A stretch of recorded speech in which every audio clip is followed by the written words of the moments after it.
오늘 우리가 3과 제목이 뭐죠? 야곱을 사랑하신 하나님에 대해서 우리가 함께 공부를 하도록 합시다. 지난주 2과에서는 누구의 얘기를 살펴봤습니까? 아브라함의 얘기를 살펴보면서 어떤 제목으로 공부했습니까?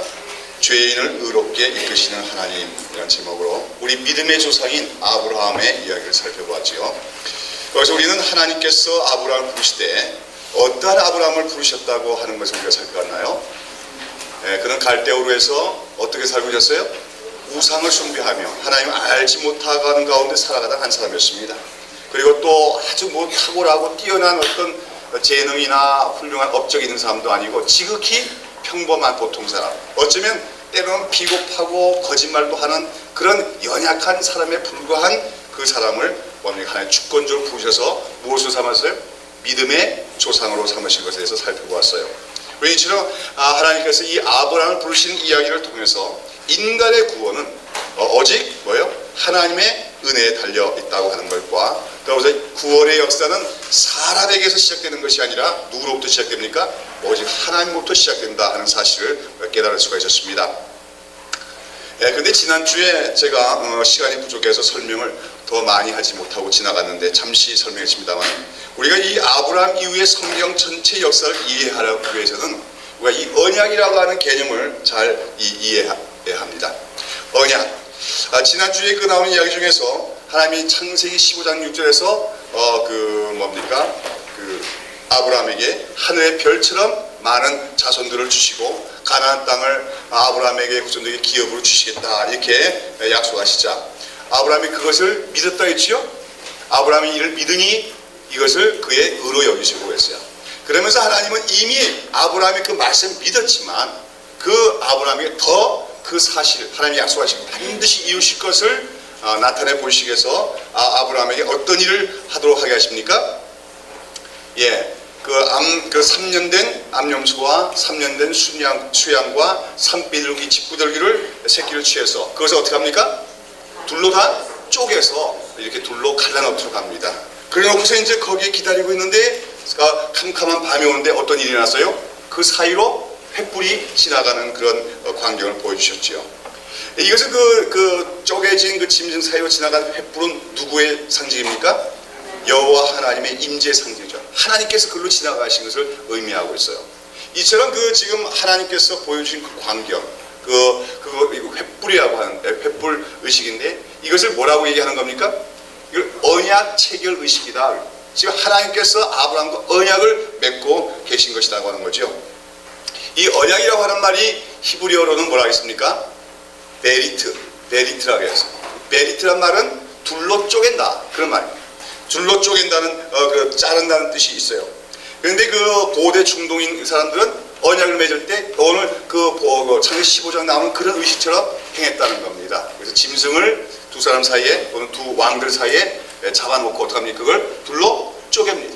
그리고 쪼개진 그 짐승의 사체 사이로 두 사람이 언약의 당사자가 어떡합니까?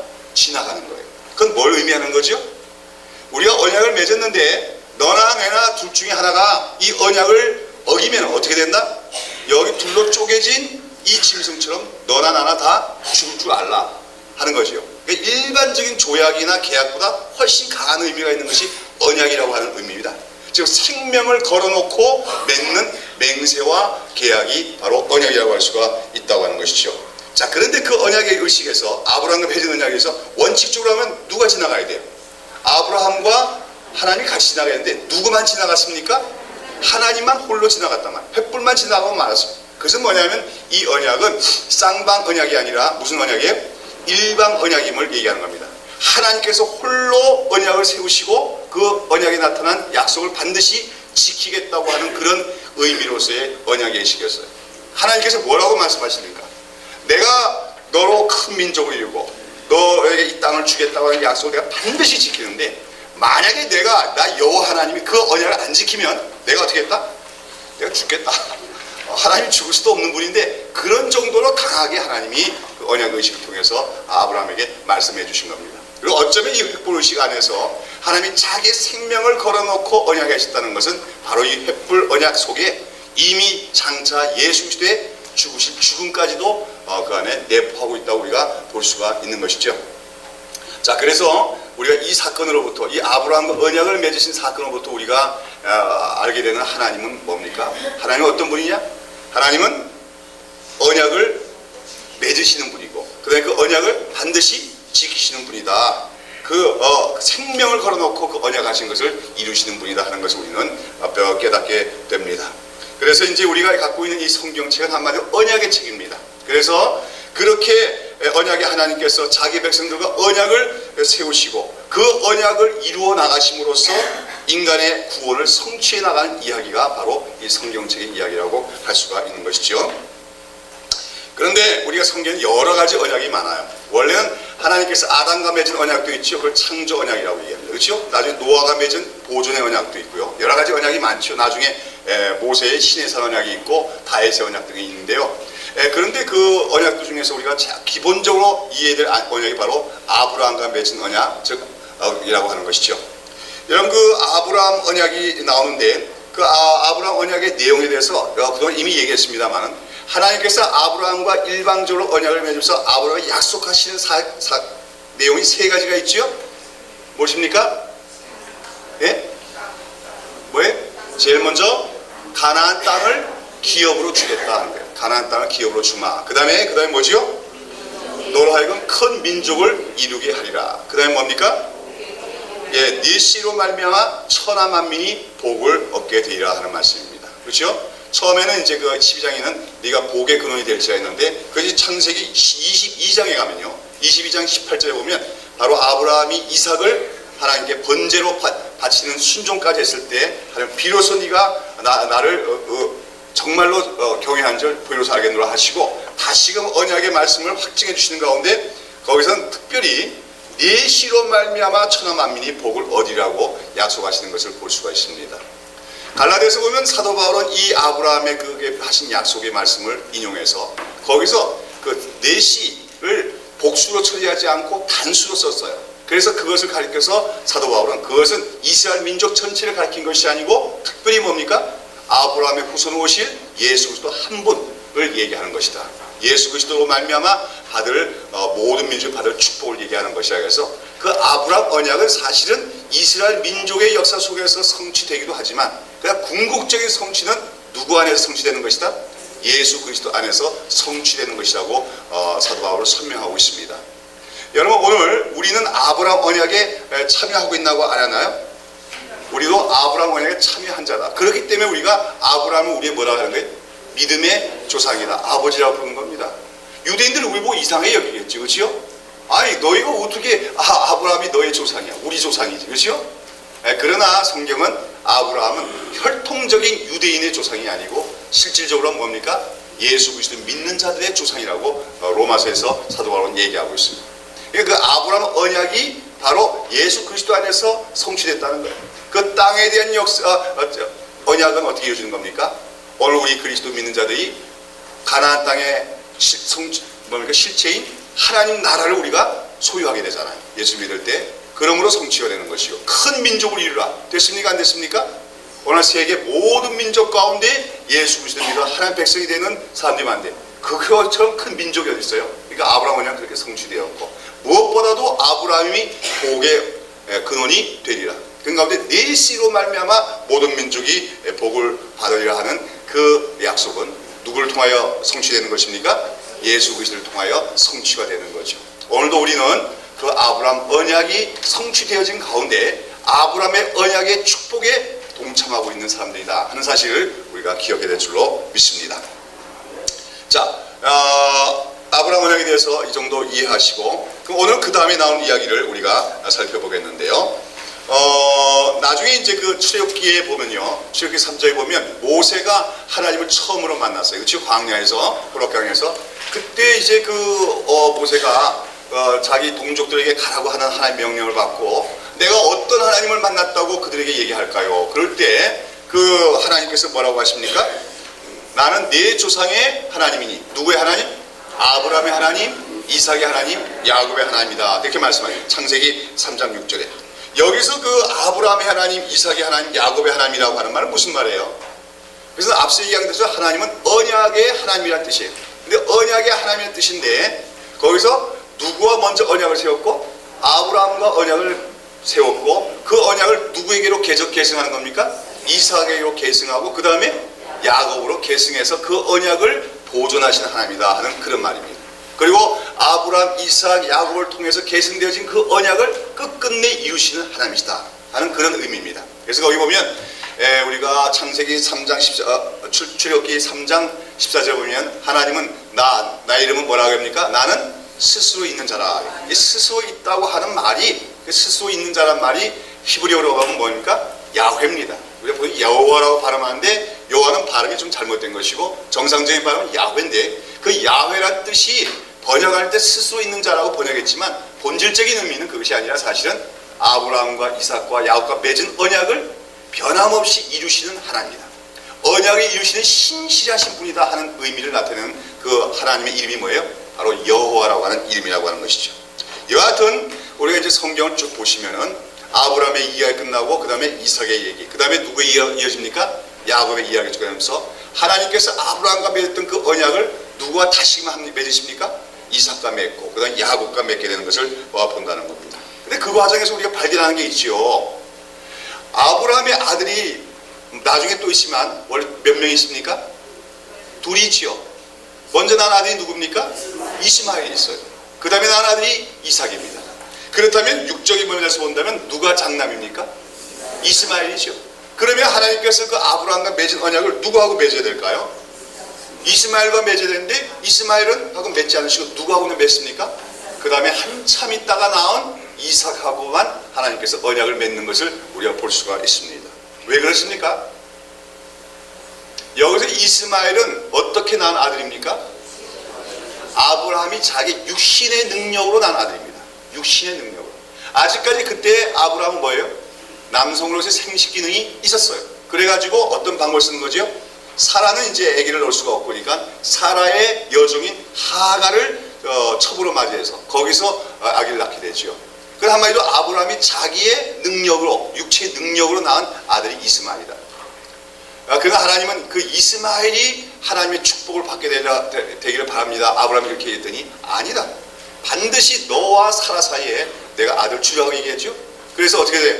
아브라함이 100세가 되었고 사라가 90세가 되어서 아브라함과 사라가 전혀 남자와 여자로서 생식 기능이 전혀 없어졌을 때 성령의 능력이 그들에게 임하심으로 성령의 능력으로 낳은 아들이 누굽니까? 이삭이 되는데 그 이삭이 바로 아브라함의 언약을 계승하게 되어지는 것을 우리가 볼 수가 있습니다.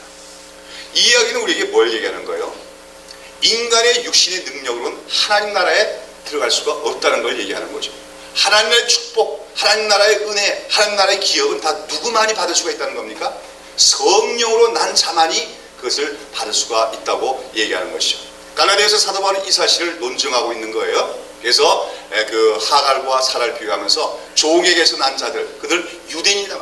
유대인들은 혈통적으로는 아브라함의 후손일지라도 그들은 이스마엘과 같은 자들이다. 그들은 하나님 나라 기업에 들어갈 자격이 없다고 합니다. 그러면서 그 유대인들이 핍박하는 기독교인이야말로, 그러나 기독교인들은 무엇으로 난 사람들입니까? 물과 성령으로 거듭난 사람들이죠. 성령으로 난 그리스도인이야말로 실질적인 아브라함의 아들이고, 그러므로 하나님 나라의 기업을 받을 영적인 자녀들이라고 사도 바울은 이야기하고 있다고 하는 거예요. 그런데 여기서 이스마엘과 이삭의 그 이야기 속에서 보면은 그 뭡니까? 이 이야기를 로마서 9장 6절에서부터 9절까지 해서 사도 바울은 얘기하고 있는 것을 봅니다. 로마서 9장 6절과 9절까지 보면, 또한 하나님의 말씀이 폐하여진 것 같이 않도다. 이스라엘에게서 난 그들이 다 이스라엘이 아니요, 또한 아브라함의 씨가 다 그 자녀가 아니라 오직 이삭으로부터 난 자라여 넷이라 칭하려 하였으니 곧 육신의 자녀가 하나님의 자녀가 아니라 오직 약속의 자녀가 씨로 여기심을 받느니라. 그렇죠? 약속의 말씀은 이것이라, 명년 이때 내가 이르니 사라에게 아들이 있으리라고 하시니라. 아브라함의 자녀라서 다 하나님의 그 약속된 자녀가 아니라는 거죠. 오직 하나님이 지명하신 약속의 자녀, 성령의 능력으로 나는 이삭과 같은 자만이 하나님의 나라를 계승할 수 있는 기업을 소유할 수 있는 아브라함의 자녀가 된다고 얘기했다는 것이죠. 자, 그런데 여기서 이제 이삭이 이제 그 아브라함의 계승자가 되어집니다만 둘째 아들인데 그 이삭이 또 아들을 낳는데 몇 명의 아들 낳았어요? 둘을 낳지요. 근데 어떻게 낳았어요? 쌍둥이죠. 뭐 연년생도 아니고 쌍둥이 낳았어요. 근데 낳을 때 아주 희한하게 낳지요. 어떻게 탄생합니까? 에서가 먼저 형님은 다 나오는데 그 둘째인 뭡니까? 야곱이 그 발꿈치를 잡고 나오는 희한한 모습으로 나오죠. 둘이 그 뱃속에서도 서로 싸우고 다투고 있단 말이에요. 자, 그러면 여기서 여하튼 쌍둥이 나왔지만 그래도 뭐 온율 하룻빛이 무섭다고 누가 형님입니까? 에서요. 누가 장남이에요? 에서죠. 그러면은 이삭의 모든 언약은 누가 계승해야 마땅합니까? 에서가 계승해야 마땅하지요. 우리 그 고래로 우리 그 중동 지방법에 우리 동양에서는 장남이 아버지 것을 다 상속하는 거 아닙니까? 자, 그런데 하나님께서는 어떻게 합니까? 에서는 버리시고 야곱을 택하셔서 그를 믿음의 조상으로 삼으신다는 거죠. 자, 여러분이 아다시피 야곱의 이름이 나중에 무엇으로 바뀝니까? 이스라엘로 바뀌게 되고 그 야곱이나 12아들이 이스라엘 민족의 12부족의 족장들이 다 되어진다는 것이죠. 그런 면에 볼 때 사실 이스라엘의 실질적인 이스라엘 민족의 실질적인 조상은요 아브라함, 이삭도 되지만 누가 더 실질적인 조상입니까? 야곱이라고 할 수가 있는 거예요. 근데 여하튼 거기서 보니까 이삭이 낳은 두 아들 중에서 장남이 아닌 차남인 야곱이 하나님의 언약의 계승자가 되는 것을 우리가 발견할 수가 있습니다. 여기 대해서 로마서 9장 다시 한번 펼쳐보시죠. 로마서 9장에 보면 뭐라고 얘기하고 있냐면 로마서 9장에 보면 9장 13절 로마서 9장 13절 다 같이 한번 읽어보시죠. 시작. 기록된 바 내가 야곱을 사랑하고 에서는 미워하였다 하심과 같으니라 그랬죠. 여기 보면 그 창세기에 나온 얘기에서도 보면 이미 나오지만 그 리브가 뱃속에서 두 아이가 어떡합니까? 서로 치고받고 싸우는 거예요. 리브가 대단히 걱정이 돼요. 그래서 하나님께 기도했더니 하나님 뭐라 합니까? 걱정하지 마라. 너의 안에서 두 민족이 나오려고 얘기합니다. 그렇죠? 그런데 누가 누구를 섬기게 되리라? 큰 자가 어린 자를 섬기게 되리라고 얘기하는 거예요. 그렇죠? 그리고 이제 둘이 나왔단 말이죠. 그랬는데 결국은 이 에서와 야곱 중에서 누구를 하나님께 선택하시는 겁니까? 야곱을 선택하신다. 그런데 거기에 대해서 로마서에서 보니까 뭐라 해서 하나님께서 야곱은 뭐하고? 사랑하고 에서는 미워하셨다 이렇게 얘기했죠. 여기서 에서를 미워했다는 건 진짜로 하나님이 에서를 보고 그냥 미워했다는 의미가 아닙니다. 요거는 히브리적 표현으로서 비교급을 얘기하는 거예요. 두 가지가 있는데 두 대상이 있는데 그 중에서 하나를 내가 더 사랑하고 이건 덜 사랑하면 그것을 뭐라고 합니까? 이것은 사랑하고 저것은 미워한다 그렇게 표현하는 겁니다. 예수님의 말씀에 그런 게 있지요. 누가복음 14장 26절에 보면은 물은 내게 오는 자가 자기 부모와 처자와 형제와 자매와 및 자기 목숨을 뭐하지 아니하면? 미워하지 아니하면 미워하지 않으면 능히 나의 제자가 되지 못하리라 하겠습니다. 그 말씀 보면 예수님의 제자가 되려면 어떻게 하란 말입니까? 부모와 처자와 형제와 자매를 어떻게 하라고요? 미워하라고 그랬어요. 여러분 오늘 그렇게 하십니까? 그러면 우리가 어떻게 돼야 돼요? 그럼 부모와 자식과 자매들을 어떻게 미워해야 됩니까? 요 표현이 뭐냐면 이것이 유대인적인 표현이다. 히브리적인 표현이다. 비교급을 얘기하는 겁니다. 여러분 우리 그리스도인이 부모와 처자와 형제를 미워하면 되겠어요? 안 되죠. 사랑해야죠. 세상 사람들은 가정 속에서 분란을 일으키고 미워할지라도 우리는 부모님을 잘 공경하고 사랑해야 됩니다. 그러나 예수님께서 부모와 처자와 형제와 자매를 미워하라 하는 말은 뭐냐면 비교급을 얘기하는 거예요. 누구를 더 사랑하라는 겁니까? 주님을, 하나님을 더 사랑하라. 하나님과 주님을 더 사랑하란 말이에요. 그래서 그 부모들이나 자녀들이 볼 때 야, 우리 아들은 아니 우리 아버지는 누굴 더 사랑해? 우리도 분명히 사랑하는데 우리도 분명히 사랑하는 건 사실이에요. 그러나 우리 아버지 보면 우리 아들 보면 누굴 더 사랑하는 것 같아? 예수님을 더 사랑하는 것 같아요. 이렇게 보일 정도로 주님을 더 사랑하라 그런 말입니다. 아시겠습니까? 그러니까 하나님께서 야곱은 사랑하시고 에서는 미워했다는 것은 에서를 정말로 막 미워하셨단 말은 아니에요. 하나님께서 에서도 축복하시죠. 그래서 그로 하여금 나중에 큰 민족을 이루게는 하십니다. 그러나 그 에서는 하나님의 그 나라를 계승하는 자가 되지 못한다는 면에서 하나님께서 야곱을 더 사랑하셨다. 성경 그렇게 얘기하고 있는 것입니다. 자, 그런데 여기서 보니까 어떻게 합니까? 야곱을 그처럼 선택하시고 에서를 선택하지 않은 얘기에서 보면 하나님은 보통 인간 사이에서 있는 것하고는 거꾸로 행하신 것을 우리가 볼 수 있지요. 즉 보통의 인간 세상에서는 누구를 보통 선택합니까? 장남을 선택하는데 하나님은 장남이 아닌 차남이나 막내를 선택하는 이야기들이 성경에 굉장히 많이 있습니다.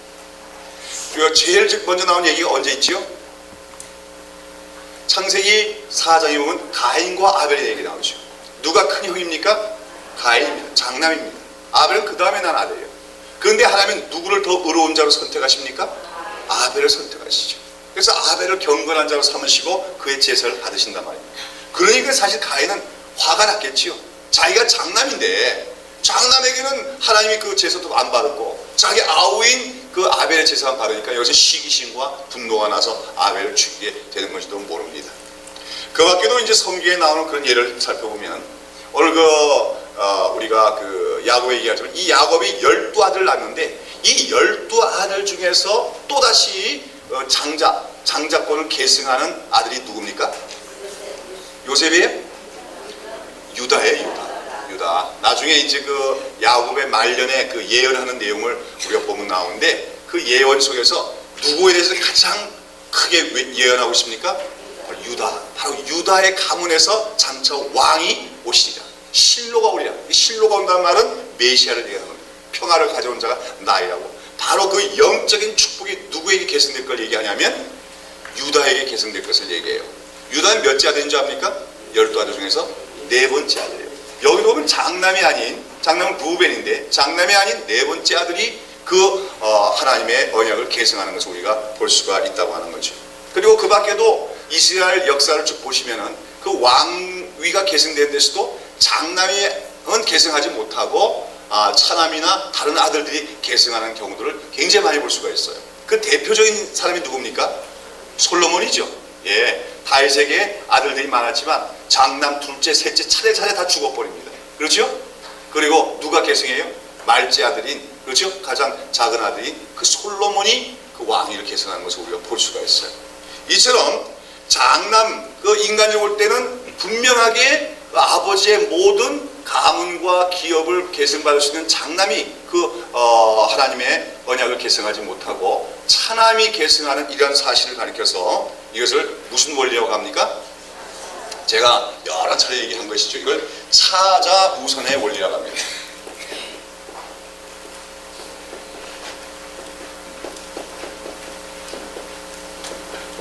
차자 우선의 원리. 이것은 뭐예요? 장남보다도 두 번째 아들 내지는 작은 아들을 먼저 선택하신다는 원리라고 하는 거예요. 이건 성경은 굉장히 중요한 원리라고 하는 거예요. 여러분, 세상에서 인간적인 원리에서는 누가 우선이 돼야 됩니까? 장남이 우선이 되죠. 요즘에는 우리나라 상속법이 고쳐졌나요? 장남하고 차남하고 아버지가 똑같이 유산을 상속하나요? 전 잘 모르겠어요. 유산을 받아본 적이 없어서. 그런데 이스라엘 법에 보면 어떻게 되냐면 장남은 유산을 받을 때 어떻게 받게 되냐면 다른 아들들보다 곱절로 받게 됐습니다. 대로 받게 되어 있어요. 그리고 아버지가 행하던 그 기업은 누가 계승하게 됐습니까? 장남이 계승하도록 되게 있죠. 우리나라에서도 그렇죠. 우리나라에서도 옛날부터 그래서 장남을 아주 장손이라고 굉장히 떠받들잖아요. 아주 지금도 그 완고한 그 유교 지키는 그 집안은 장손 그러면 그 굉장하더라고요. 자, 그런데 그 성경 역사에 나오는 구원 역사에서는 대부분 장남들은 버림받고 작은 아들이 선택을 받게 되는 것은 그건 우리에게 뭘 얘기하는 겁니까? 한마디로 하나님 나라라고 하는 것은 이 세상의 질서와는 다르다 하는 것을 우리에게 보여주기는 것이라고 얘기할 수가 있어요. 장남이라고 하는 것은 어떤 면에서 한마디로 다른 말로 하면 기득권자라고 얘기할 수가 있습니다. 기득권자죠? 세상의 법과 질서에 보면 기득권자고 또는 힘이 있는 자를 상징하는 것이 장남입니다. 근데 그 세상에는 그런 사람들이, 기득권자들이 뭡니까? 특혜를 누리고 권리를 행사합니다만 하나님 나라에서는 어떤 자들? 주로 작은 자들, 힘없는 자들이 오히려 환영을 받게 되리라 하는 하나님의 뜻을 보여주시기 위한 원리가 뭡니까? 차자 우선의 원리라고 할 수가 있다는 것이죠. 그래서 오늘 우리가 살펴보는 이 야곱의 이야기도 바로 그러한 영적인 원리를 우리에게 보여주고 있어요. 오늘 삶과 우리 공부의 제목이 뭡니까? 야곱을 사랑하신 하나님. 이건 어떤 말로 바꾸시냐면 작은 자를 사랑하신 하나님 또는 약한 자를 사랑하신 하나님, 이렇게 얘기할 수가 있다고 하는 거예요. 인간적인 조건을 볼 때 야곱과 에서에 비하면 뭡니까? 장남과 차남이라는 데서도 사실은 기득권이 야곱에는 없는 사람이고, 또한 인간적인 조건면에서 볼 때도 야곱이 에서보다 나은 점이 있어요? 별로 나을 것이 없다 하는 것이. 그러나 하나님께서 그러한 야곱을 선택했다는 것은 그것입니까? 사실은 야곱의 일대기에서 우리에게 보여주는데, 그것은 바로 하나님 나라의 그 질서가, 하나님 나라의 원리는 세상의 질서나 원리는 다르다 하는 것을 우리에게 말해주고 있다는 것이죠. 여하튼 우리가 오늘 야곱의 얘기를 살펴봅니다만, 하나님은 야곱을 사랑하시고 야곱의 복을 엄청나게 내려주십니다. 그렇죠? 아까도 얘기했지만 그 야곱이 12아들을 낳게 되고 그 12아들이 바로 이스라엘 민족의 족장들이 다 되잖아요. 큰 축복을 받지요. 자, 그런데 그 야곱이 어떻게 해서 하나님의 축복을 받게 되느냐 하는 겁니다. 어떻게 받게 되는가? 예습하셨죠? 예.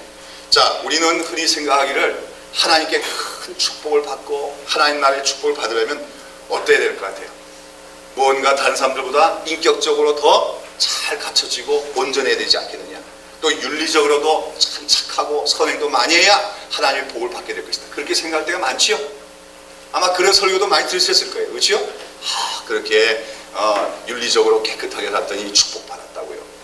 그런 면이 없는 것은 아니에요. 그러나 성경이 얘기는 그렇게 풀어가지 않고 있다고 하는 겁니다.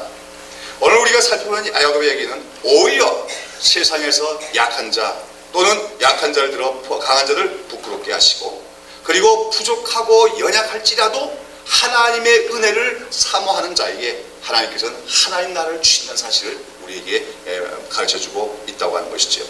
그래서 오늘 이런 사실을 우리가 염두에 두고 오늘 공부를 진행해 나가도록 합니다. 자, 오늘 우리 먼저 성경 말씀을 한 군데 읽고, 여러분 다 예수하셨지만 읽고서 우리 진행을 해봤으면 좋겠습니다. 창세기 25장 19절에서부터 34절까지를 우리 한번 읽도록 하겠습니다. 창세기 25장 19절 34절. 자, 교독하겠습니다. 아브라함의 아들 이삭의 후예는 이러하니라. 아브라함이 이삭을 낳았고 이삭은 40세에 리브가를 취하여 아내를 생났으니 리브가는 다른 아담의 아담 족속 중 레위의 딸이요 아담 족속 중 하나의 누이였더라. 이삭이 그 아내가 잉태하지 못함으로 그를 위하여 여호와께 간구하매 여호와께서 그 간구를 들으셨으므로 그 아내 리브가가 잉태하였더니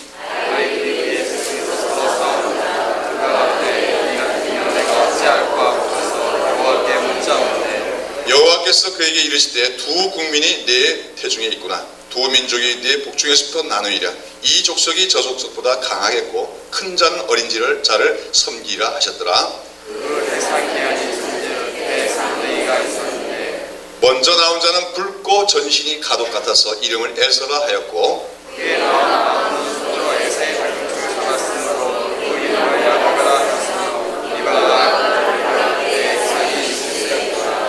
그 아이들이 장성함에 에서는 익숙한 사냥꾼인 고로 들사람이 되고 야곱은 종용한 사람인 고로 장막에 거하니,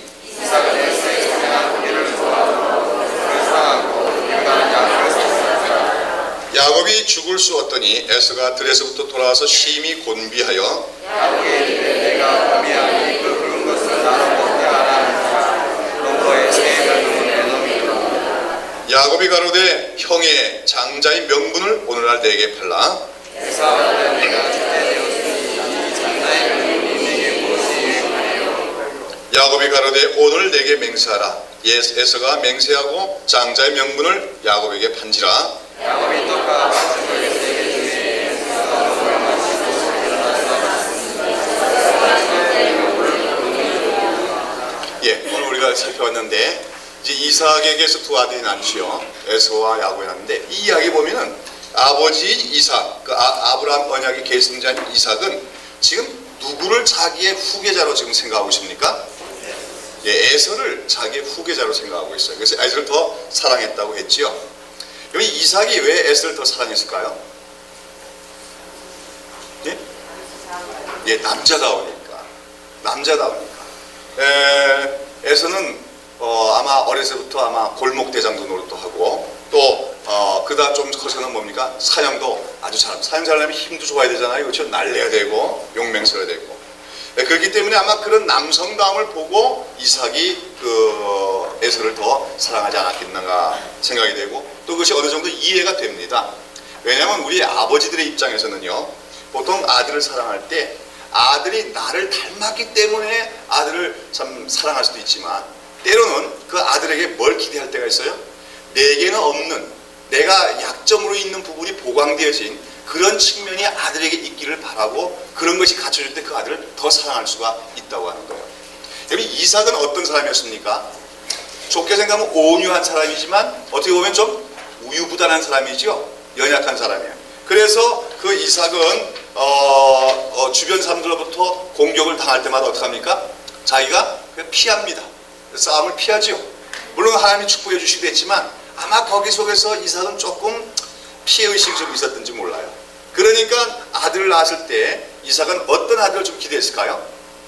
자기와는 달리 좀 외향적이고 공격적이고 싸움을 했어도 잘 이길 수 있는 그 남성적인 그런 아들을 원했는지 몰라요. 근데 두 아들을 낳았는데 그 중에서 누가 더 그런 이삭의 기대에 많습니까? 에서가 훨씬 더 부합하지요. 우선 용모부터가 좀 남성적이에요. 온몸에 뭐가 많이 났어요? 털이 많이 나요. 털이 많이 난다는 건 무슨 호르몬이 많다는 겁니까? 남성 호르몬이 분비가 많이 된다는 얘기고 남성적이란 말이죠. 거기에 비해서 야곱은 털이 안 나고 피부가 맨드름해요. 그렇죠? 여성적이다 말이에요. 그래서 성격도 그래서 에서는 어떻게 합니까? 들사람이 됐다 그랬어요.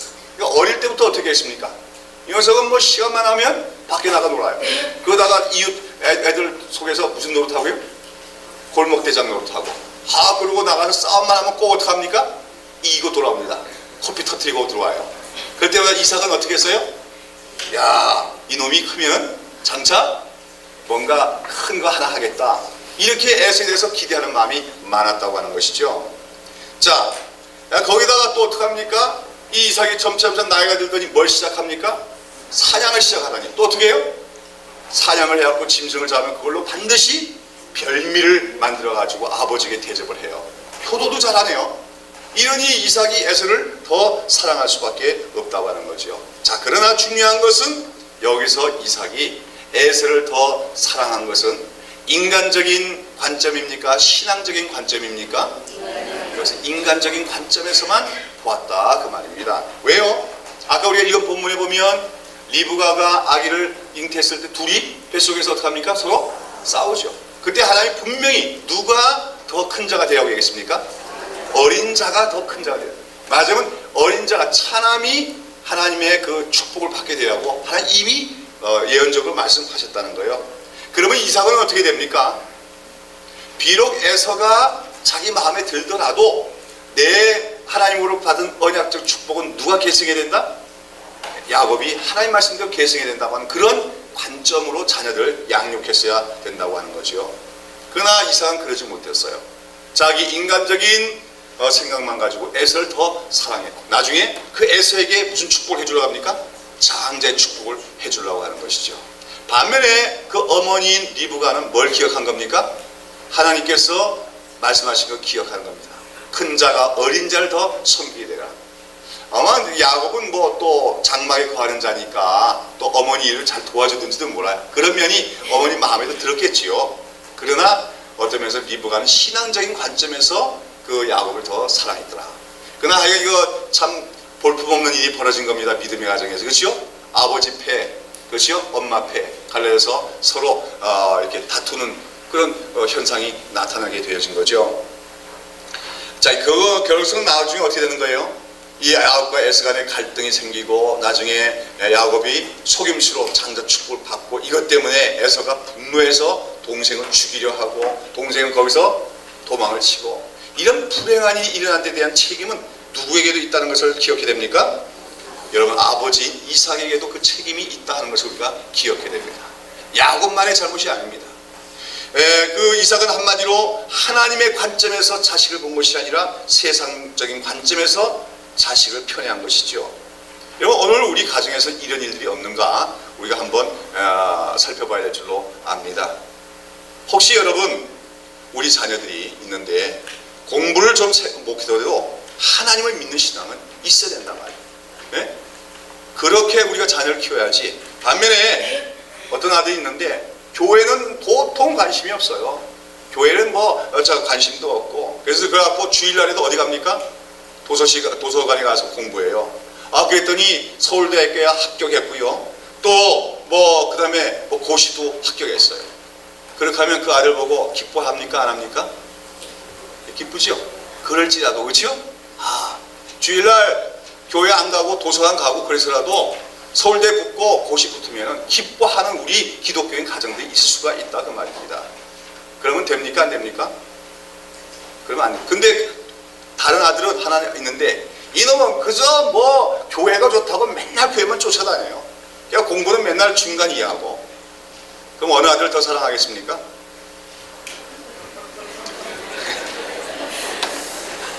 그래도 교회 열심히 하는 그 아들을 참 네가 더 사랑스럽다 그렇게 할 수 있겠습니까?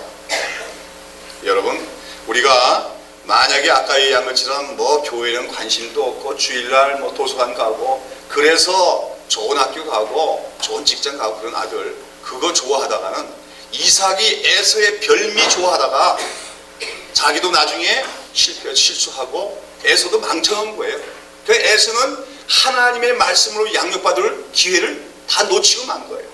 물론 그 하나님의 선택도 있었지만 에서가 나중에 하나님의 그 말씀에 보면 망령된 자라고 불릴 정도로 세상적인 사람이 된 데에는 누구의 책임이 있는 겁니까? 이삭에게 책임이 있었다고 하는 것이죠. 자, 여하튼 그런데 그 에서라고 하는 것은 우리가 보면은요, 에서가 꼭 나쁜 사람 아니에요.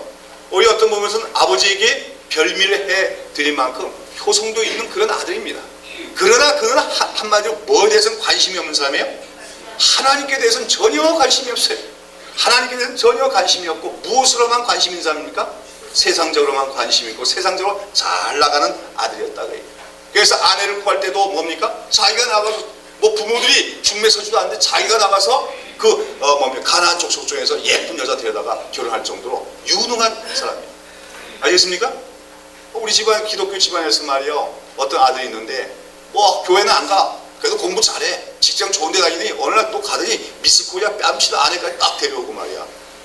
그럼 부모도 좋아하지 않겠습니까? 그러나 그렇게 해가지고 결국 에서는 나중에 하나님을 모르는 사람이 되어지고 만다는 거예요. 자, 그러다가 결국 어떤 사건이 납니까? 야곱과 에사의 팥죽 사건이 일어나죠. 예. 어떤 일이죠? 한 번은 에서가 나가서 사냥을 하고, 사냥하면 이제 여러 날이 걸리니까 며칠을 굶주렸어요. 그러고서 허기져갖고 돌아오는데 야곱이 뭘 쓰고 있어요? 팥죽을 쓰고 있죠. 우리나라 팥죽은 조금 다르겠죠. 팥도 넣었지만 콩과 빨간 콩과 여러 가지 또 채소와 재료를 넣어서 끓이는 그 죽인데, 이야, 그걸 먹으면 얼마나 먹음직스럽겠어요, 그렇죠? 시장기가 허기진 데다. 그러니까 그 한 그릇 달라 그랬더니 이 야곱이라는 녀석이 어떡합니까? 치사하게 그 형한테 한 그릇 주면 어때요? 근데 찬스는 이때다 생각하고 뭐라고 하는 겁니까? 예, 나에게 뭘 팔라? 장자권의 명분을 팔라. 장자는 명분을 팔라. 그랬더니 에서가 뭐래요? 그까지 장자 명분이 뭐가 중요해? 내가 지금 굶어 죽게 생겼는데 야야 빨리 팥죽 한 거 다 너 그 장자 명분 네가 다 가져가. 그러고서는 그 팔아넘겼단 말이에요. 여기에 대해서 성경은 뭐라고 했습니까? 이는 에서가 뭐 한 것이라? 장자의 명분을 경홀히 여겼습니다. 했다고 하는 거예요. 예, 여기서 보면은 그 야곱은 어떤 사람입니까? 좀 비겁하지요? 그 사람의 약점을 보고서는 그 팥죽 한 그릇에 장자 명분을 사들이는 속임수도 살아가는 그런 좀 인격에 좀 문제가 있는 사람이에요. 그런데 그럼에도 불구하고 야곱은 어떤 사람이냐? 지금 장자의 명분을 사들인 이유가 있어요. 왜요? 예, 하나님의 축복을 받기 위해서입니다. 이 야곱은요, 어릴 때부터 어디에 거하는 사람이었어요? 장막에, 조용한 성격이 때문에 장막에 거했다 했어요. 그것으로 말미암아 그는 하나님의 은혜와 축복을 사모하는 사람이 됐어요. 나는 하나님의 축복을 꼭 받아야겠다. 이런 신앙관이 형성됐다는 겁니다. 왜 그랬을까요? 제가 이런 얘기 자주 한 것 때문에 들으시는 게 있지만 그 장막에 거했다는 중요한 내용이 있어요. 그렇지요. 그 야곱의 할아버지가 누굽니까? 아브라함, 믿음의 조상입니다. 믿음의 개척자인데요. 이 아브라함이 언제까지 살아있었을까요? 여러분 집에 가셔서 아브라함 나이 따져보고 이삭의 나이 따져보고 언제 낳았고 따져보세요. 그러면 우리 나이로 17세가 될 때까지 야곱이 아브라함이 생존했던 것을 우리가 알 수가 있습니다. 자, 그러면 야곱이 장막에 거했다고 하는 것은 자주자주 누구와 대화했다는 걸 의미하는 겁니까? 아브라함과 자주 할아버지가 대화를 한 것을 의미합니다. 그러면 아브라함이 무슨 얘기했겠어요? 농담 따먹기 얘기했겠습니까? 네? 웃쳐서 얘기나 했겠어요? 아니죠. 아브라함은 그 야곱에게 하나님에 대해서 얘기했습니다. 하나님의 부르심에 대해서 얘기했습니다. 특별히 하나님께서 자기와 맺은 뭐예요? 언약에 대해서 얘기한 거예요. 야곱아, 내가 갈대아우로 데서 살고 있을 때 나는 하나님을 알지도 못했고 우상만 섬기었는데 어느 날 하나님이 나에게 나타나서 너는 이제 내가 지시한 곳 가라. 그래서 내가 참 고향 땅을 다 버리고 이까지 오게 되었느니라.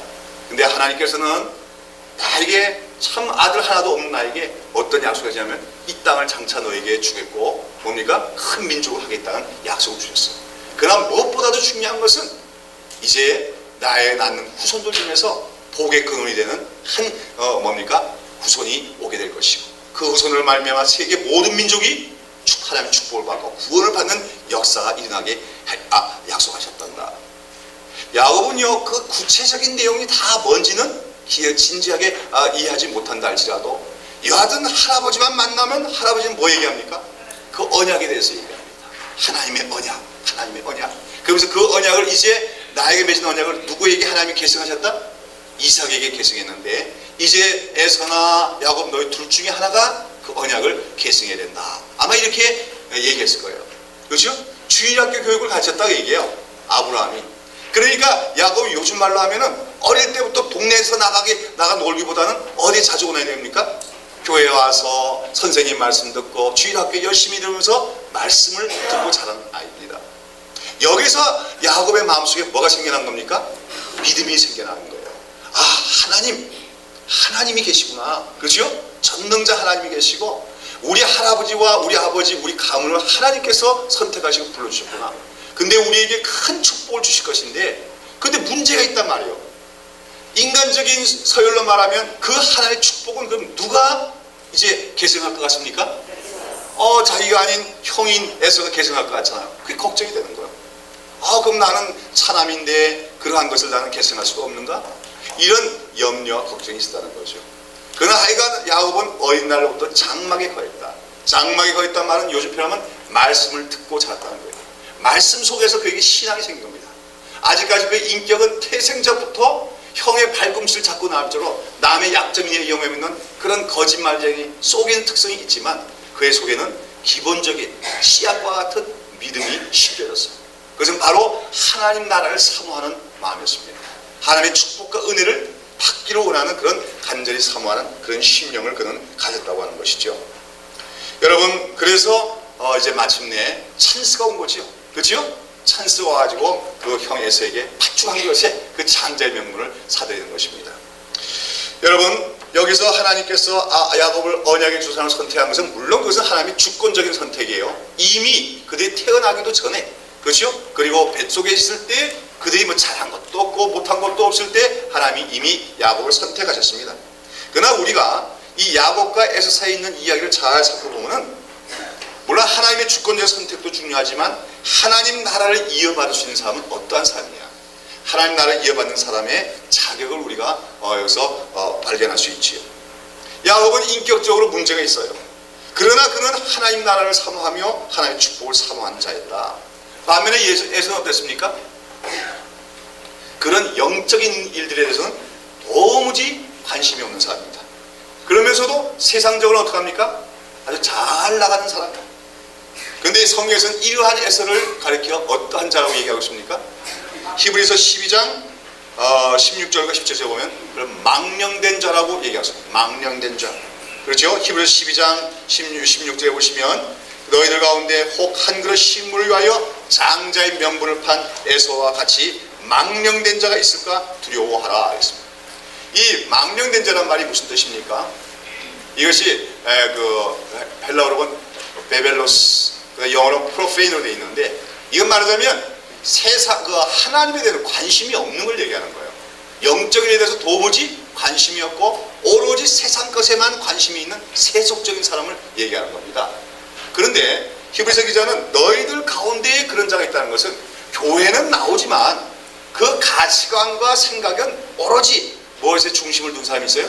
세상의 것만 중심을 둔 사람이 있을 수가 있어요. 그러면 그런 사람을 가리켜 성경은 뭐라고 얘기하는 겁니까? 망령된 자라고 얘기하는 거죠. 에서는 믿음의 가정에서 태어났어요.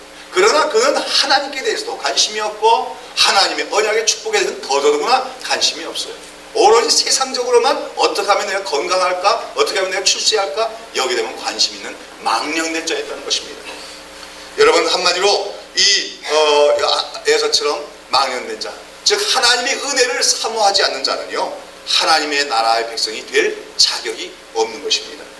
그래서 마태복음에 나오는 팔복서는, 예수님의 그 산상에서 제일 첫는 팔복서는 하나님 나라 백성들의 헌장이라고 얘기하시죠. 하나님 백성들은 이러한 자다 하는 겁니다. 근데 거기 보면 뭐라고 했습니까? 팔복의 제일 첫 번째가 뭐죠? 심령이 가난한 자가 복이 있나니 뭐요? 천국이 저희 것입니다. 천국을 기업으로 받을 자의 첫 번째 자격은 심령이 가난하다 했어요. 여기서 심령이 가난하다 할 때 이 가난하다는 말은 헬라어로 보면 푸토코스입니다. 이 푸토코스라는 말은 아주 쉽게 말하면 거지와 같다 그 말. 거지와 같다. 그러니까 우리가 가난하단 말이요, 그래서 아주 호화판으로 살 수 없는 정도의 그런 중하위 정도의 가난함, 그게 아니에요. 소위 말하면 절대적 빈곤, 내지는 다른 사람에게 의존하지 않으면은 생존하는 것이 어려울 정도의 가난함을 푸토코스라고 얘기하는 거예요. 그래서 나사로와 같은 사람이 푸토코스입니다. 그러니까 심령이 가난한 자가 복이 있다는 말은 쉽게 번역하면 뭐예요? 심령이 거지와 같은 자는 복이 있나니 그 말이에요. 심령이 거지와 같다는 건 뭐예요? 거지는 어떡하죠? 한 푼 주십시오. 은혜를 베풀어 주십시오 하는 거죠. 여러분, 우리가 사람한테 그러면 안 돼요. 사람한테 거지같이 놀면 안 되지. 그러나 우리가 하나님 앞에서는 그래야 된다 그 얘기예요. 하나님 도와주십시오. 나는 아무것도 아닙니다. 하나님의 은혜 주시면 나는 아무것도 아닙니다. 하나님의 은혜 없이 난 살 수가 없습니다. 이러한 자세에서 하나님의 그 은혜를 갈망하고 소원하는 자가 심령이 가난한 자다. 천국은 그러한 자들의 것이라고 말씀한 것입니다. 여러분, 오늘 여러분 심령이 가난하십니까? 별로 대답이 없으시죠? 여러분 심령이 정말 거지 같으십니다. 나는 하나님 없이는 못 살아요. 하나님의 은혜 없이는 난 살 수 없어요. 하나님밖에 나의 소망이 없어요. 이런 심령으로 여러분 오늘 세상을 살아가고 계십니까? 그렇다면 여러분 분명히 천국이 여러분의 것인 줄로 믿습니다. 그래서 예수님은 착하고 의로워야 된다고 얘기하지 않았어요. 아시겠습니까? 윤리는 그 다음에 문제다 그 얘기입니다. 먼저 우리 심령이 가난해야 됩니다. 하나님의 축복, 하나님의 은혜만을 사모하는 심령이 있어야만이 그것이 하나님의 백성의 첫 번째 조건이라고 하는 것이죠. 여러분, 여기서 우리가 분명히 깨닫고 넘어가야 될 사실은 기독교 신앙은 윤리가 아니라는 사실입니다. 제가 아마 여러 해 동안 기독교 신앙은 윤리가 아닙니다, 이런 설교를 많이 했을 텐데 어떤 사람은 그 얘기 아직도 무슨 얘기인지 이해 못하는 사람이 많이 있어요. 여러분, 기독교 신앙은 윤리의 체계가 아닙니다. 기독교 신앙은 윤리 이전에 하나님의 은혜에 관한 것이다 하는 사실을 우리가 이해해야 하는 것입니다. 그렇기 때문에 어떤 사람이 더 진정한 기독교냐면 윤리적으로나 도덕적으로 좀 부족한 점이 있을지라도 하나님의 은혜를 가난한 심령으로 사모하는 사람이 진정한 하나님의 백성이에요. 반면에 어떡합니까? 자기 힘으로 얼마든지 착하게 살 수 있다고 생각하면서 자기 인간적인 능력을 자랑하고, 그래서 뭡니까? 제법 외적으로 보면 윤리적으로 괜찮게 살아가면서도 하나님을 별로 의지할 필요성을 못 느끼는 사람은요, 그런 사람은 뭡니까? 하나님의 백성이 될 자격이 없다고 하는 거예요. 그런 사람은 둘 중에 하나예요. 그렇게 살다가 자기는 굉장히 괜찮은 줄 알고 생각하다가 이 세상을 끝나고 나중에 지옥 가는 거고요. 아니면은 하나님께서 한번 박살이 나도 깨져야 됩니다. 자기는 잘났고 자기는 윤리적인 줄 알았지만 자기가 얼마나 더럽고 무능하고 부패한인가지 한번 깨져가지고 가난한 심령이 되어야만이, 그렇지요, 천국에 들어갈 수 있어요. 사도 바울 같은 사람이 그런 사람 아닙니까? 사도 바울은 하나님 만나기 전에 어때요? 굉장히 의로운 사람이었습니다. 세상에 자기만큼 결백하고 의로운 사람이 없었어요. 그러나 예수님 딱 많은 순간 어떻게 합니까? 깨져버리죠. 그래서 사도 바울이 나중에 뭐라고 곱게요? 내가 죄인 중에 괴수하고 오라 나는 죽게 되었다고 사망의 몸에서 늘 건지고 자기 안에 있는 죄성을 발견하게 되고 가난한 심령의 사람이 되어지는 것입니다. 여러분, 그래서 우리 기독교 신앙이라고 하는 것은 윤리의 문제가 아니고 하나님의 은혜를 사모하는가 안 하는가 문제예요. 그런 사람이 있는데 야곱처럼 때로는 그 인격적인 특성이 좀 문제가 있고 윤리성의 문제가 있더라도 하나님의 은혜를 사모하면 마침내 하나님의 은혜를 받게 되어집니다. 그런 사람이 하나님이 주신 은혜와 능력 안에서 살아갈 때 나중에는 일반적인 윤리수보다 더 탁월한 삶을 살아내게 되는 줄로 믿습니다. 오늘 우리가 야곱의 이야기를 살펴볼 얘기가 바로 그겁니다. 야곱은요, 이 태어났을 때부터 형님의 발꿈치 잡고 나올 정도로 야비하고 속임수를 잘하는 인격적으로 문제가 있는 사람이에요. 그렇죠? 그러나 이 사람이 하나님의 은혜를 사모합니다. 그러나 마침내 하나님의 축복을 받게 됩니다. 그리고 나서 그가 변화됩니다. 그리고 나서 그의 노년기는 아주 충만한 삶입니다. 성화가 되어진 거룩한 인품을 그는 나타내 보이게 되어진다는 것이죠. 오늘 기독교 어떤 신앙을 하는 사람들이 교회 다니면 사람이 수양을 쌓게 돼서 착하게 되는 걸 생각해요. 수양 쌓아서 되는 게 아니에요. 하나님의 은혜 받아야만이 우리가 변화될 수 있다고 하는 거예요. 근데 그 출발점은 뭐냐? 가난한 심령을 우리가 먼저 소유하는 것이 중요하다는 것입니다. 여기서 우리는 오늘 주일학교에서나 또는 우리 가정에서 자녀들을 교육시킬 때 무엇을 교육할 건가? 초점을 잘 잡아야 될 줄로 믿습니다. 가정에서나 주일학교에서 얘들아 착하게 살아라. 하나님 백성은 착하게 살아라. 요것부터 가르치면 큰일 나는 겁니다. 아시겠습니까? 그게 율법주의 교육이에요. 착하게 살아부터 가르치면 안 되는 거예요. 하나님을 알려줘야 돼요. 하나님이 누구신가? 하나님과 너와 한 건 누구냐? 인간은 어떤 존재냐? 하나님의 은혜 받으면 절대로 살 수 없는 존재다. 그러면서 성경에서 하나님의 은혜와 축복을 받은 사람들의 이야기를 해가면서 너도 하나님의 은혜를 사모하거라. 그 아이들 속에 하나님의 은혜를 사모하는 심령을 심어주는 것이 우리 주일학교 교육, 가정 기독교 교육의 핵심이라는 것을 여러분 기억해야 될 줄로 믿습니다. 그거는 가르쳐주지 않고 그냥 착하게만 살아라, 의롭게 살아라. 여러분 이거 굉장히 좋은 교육 같아도 그 하나님의 은혜를 사모하는 마음이 심어지지 않고 의롭게 살아라, 윤리적으로 살아가는 것은 나중에 하나의 계율주의가 된다. 율법주의적인 신앙이 될 수가 있다는 것을 알아야 됩니다. 믿으십니까? 네. 여러분이 그러니까 주일학교 교육이 잘 되어졌느냐, 또 가정에서 자녀 교육이 잘 됐는가 테스트 해보면 알아요. 그 아이들이 하나님의 은혜를 정말 갈망하고 사모하느냐, 그것이 있으면 성공입니다. 그것이 있으면. 그러니까 그것이 없다면 아무리 지금 현재는 착하고 공부 잘하고 그래도요 문제가 있을 수가 있어요. 이걸 잘 기억해야 될 줄로 안다는 것이죠. 자, 그 다음에 나오는 이번 문제는 생각하고, 이처럼 하나님께서 야곱은 사랑하시고 에서는 사랑하신 에서는 미워하신 이 이야기 속에서 우리가 깨닫게 되는 건 뭐냐? 한마디로 야곱은 흠이 많은 사람이에요. 그러나 하나님의 은혜를 사모함으로써 결국 하나님께서 그를 변화시키고 만다는 것을 우리는 야곱의 이야기에서 발견하게 되어지는 것이죠. 그래서 이처럼 부족한 야곱을 믿음의 조상으로 선택하시고 언약을 계승케 하시는 하나님의 역사 속에서 한마디로 하나님의 구원은 인간의 의로움이나 인간의 공로로 되어지는 것이 아니고 오직 하나님의 은혜로 되어짐을 나타냄으로써 인간들이 자신을 자랑하지 못하게 함이라. 에베소 2장 8절과 9절에서 사도 바울은 그렇게 설명하고 있는 것입니다. 자, 그 다음에 하나님께서 그 야곱과 맺으신 언약은 어떤 것입니까? 이제 야곱은 그 어린 날로부터 아브라함과 맺으신 언약, 이삭과 맺은 언약에 대한 얘기 들었지요? 그러나 자기와는 하나님과 언약을 맺었어요? 맺지 않았어요. 하나님을 인격적으로 만난 적도 없어요. 근데 이 야곱이 하나님을 인격적으로 만나고 하나님과 직접적인 언약을 맺는 사건이 발생했는데 언제입니까? 예, 도망가면서. 자, 팥죽 사건이 있고 나서 이제 드디어 야곱이 또 어떤 짓을 하지요? 아버지를 이제 속이죠. 형을 속였다 이제 아버지를 속입니다. 어떻게 속이죠? 이삭이 이제 나이가 많이 들었어요. 그러면서 내가 죽을 날이 멀지 않은 것 같아, 그렇게 생각합니다. 근데 사실 이삭이 그러고서도 한참 살아요. 이삭이 조금 판단력이 흐려진 것 같아요. 그렇죠? 아까 얘기했지만 이삭이 좀 영적인 눈이 어두워졌어요. 그러면서 내가 이제 장자의 축복을 누구에게 할 것인가? 에서에게 하자, 이게 작전이었어요. 요런 얘기를 누가 알았습니까? 리브가 나 듣거든. 야, 큰일 났거든. 에서가 그거 받으면 안 되지요?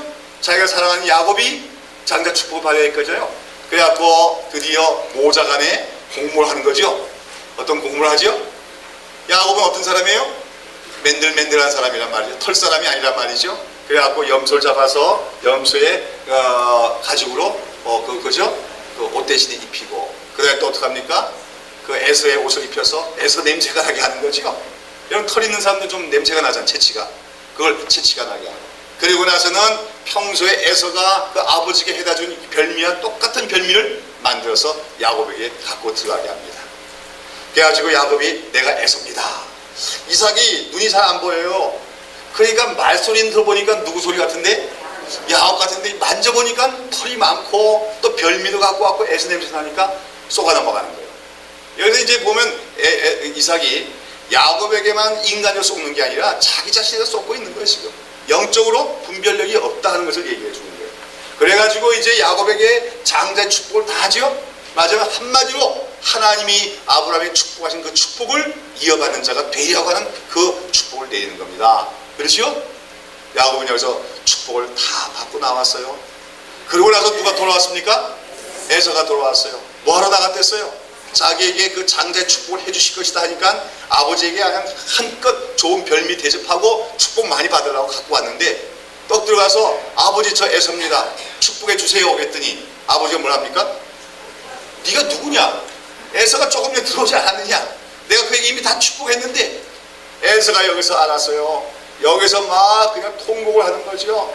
이 야곱이란 놈이 전에는 날 갖다가 속여먹더니 이번에는 눈먼 아버지를 썩여먹고 장자 내 축복을 가르쳐? 이 죽일 놈. 그러면서 막 통하면서 아버지, 그래도 야곱에게도 축복했지만 나에게도 주실 축복이 있지 않습니까? 해달라고 했지만 아니다.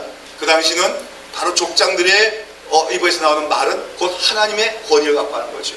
나는 이미 장자의 축복을 하게 되었구나 하면서 여기에 보면 성경에 보면 이삭이 그 에서의 말을 듣고 심히 어떻게 했더라?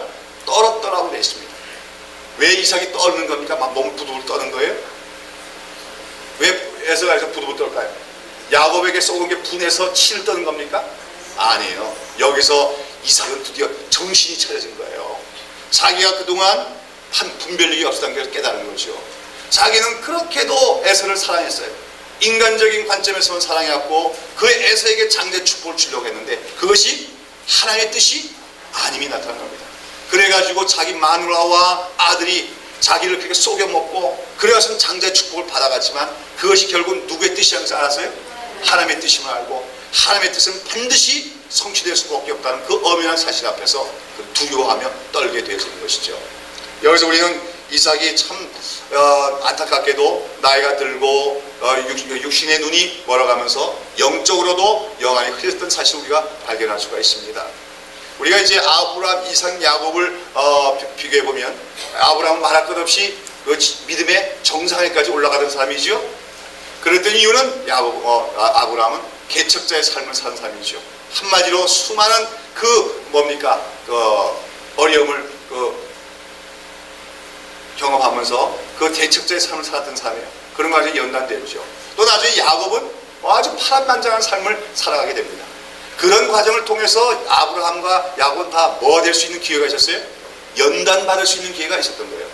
반면에 이삭은 어떻습니까? 아버지가 이미 이루어놓은 기초에서 살아갔기 때문에 그렇게 어려움을 겪지 않은 사람이 이삭이라고 하는 거예요. 평범하게 살았지요. 여러분, 우리가 이거 보면은 우리 삶에 고난이 없는 것만이 축복이 아니다는 것을 알게 됩니다. 고난이 축복이에요. 고난을 통해서만이 우리는 연단될 수 있고 연단된 사람만이 나중에 나이가 들어서 눈이 어두워도 영의 눈은 흐리지 않을 수가 있는 것을 보게 돼요. 오늘 우리가 야곱의 얘기를 보지만 야곱은 나중에 나이가 많이 들어서 죽을 때가 됐을 때 눈으로서는 육신의 눈이 다 안 보이게 됐지만 영적으로는 모든 것을 잘 분별해 아는 것을 봅니다. 반면에 이삭은 이 육신의 눈이 어두워지니까 영의 눈도 어두워진 것을 우리가 볼 수가 있어요. 사랑하는 여러분, 여러분이나 저나 이제 우리가 나중에 정말 육신의 눈이 다 안 보일 지경이 될 때가 오겠지만 우리 그때 영적으로 모든 것을 깨끗하게 분별할 수 있는 그 영안을 소유하는 우리 믿음의 사람 되시기를 축원합니다. 결국 이렇게 됐더니 이제 어떡합니까? 야곱이 여기서 속임수 쓴 건 잘했어요, 못했어요?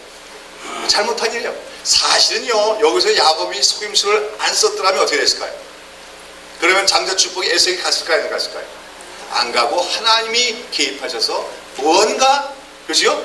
야곱이 장자 축복을 받을 수 있는 길을 열어주셨을 거예요. 근데 자기가 서둘러서 속임수를 행했다. 여러분 이거 기억해야 됩니다. 여기서 뭐냐면 결과가 좋으려면 뭣도 좋아야 돼요? 과정도 좋아야 됩니다.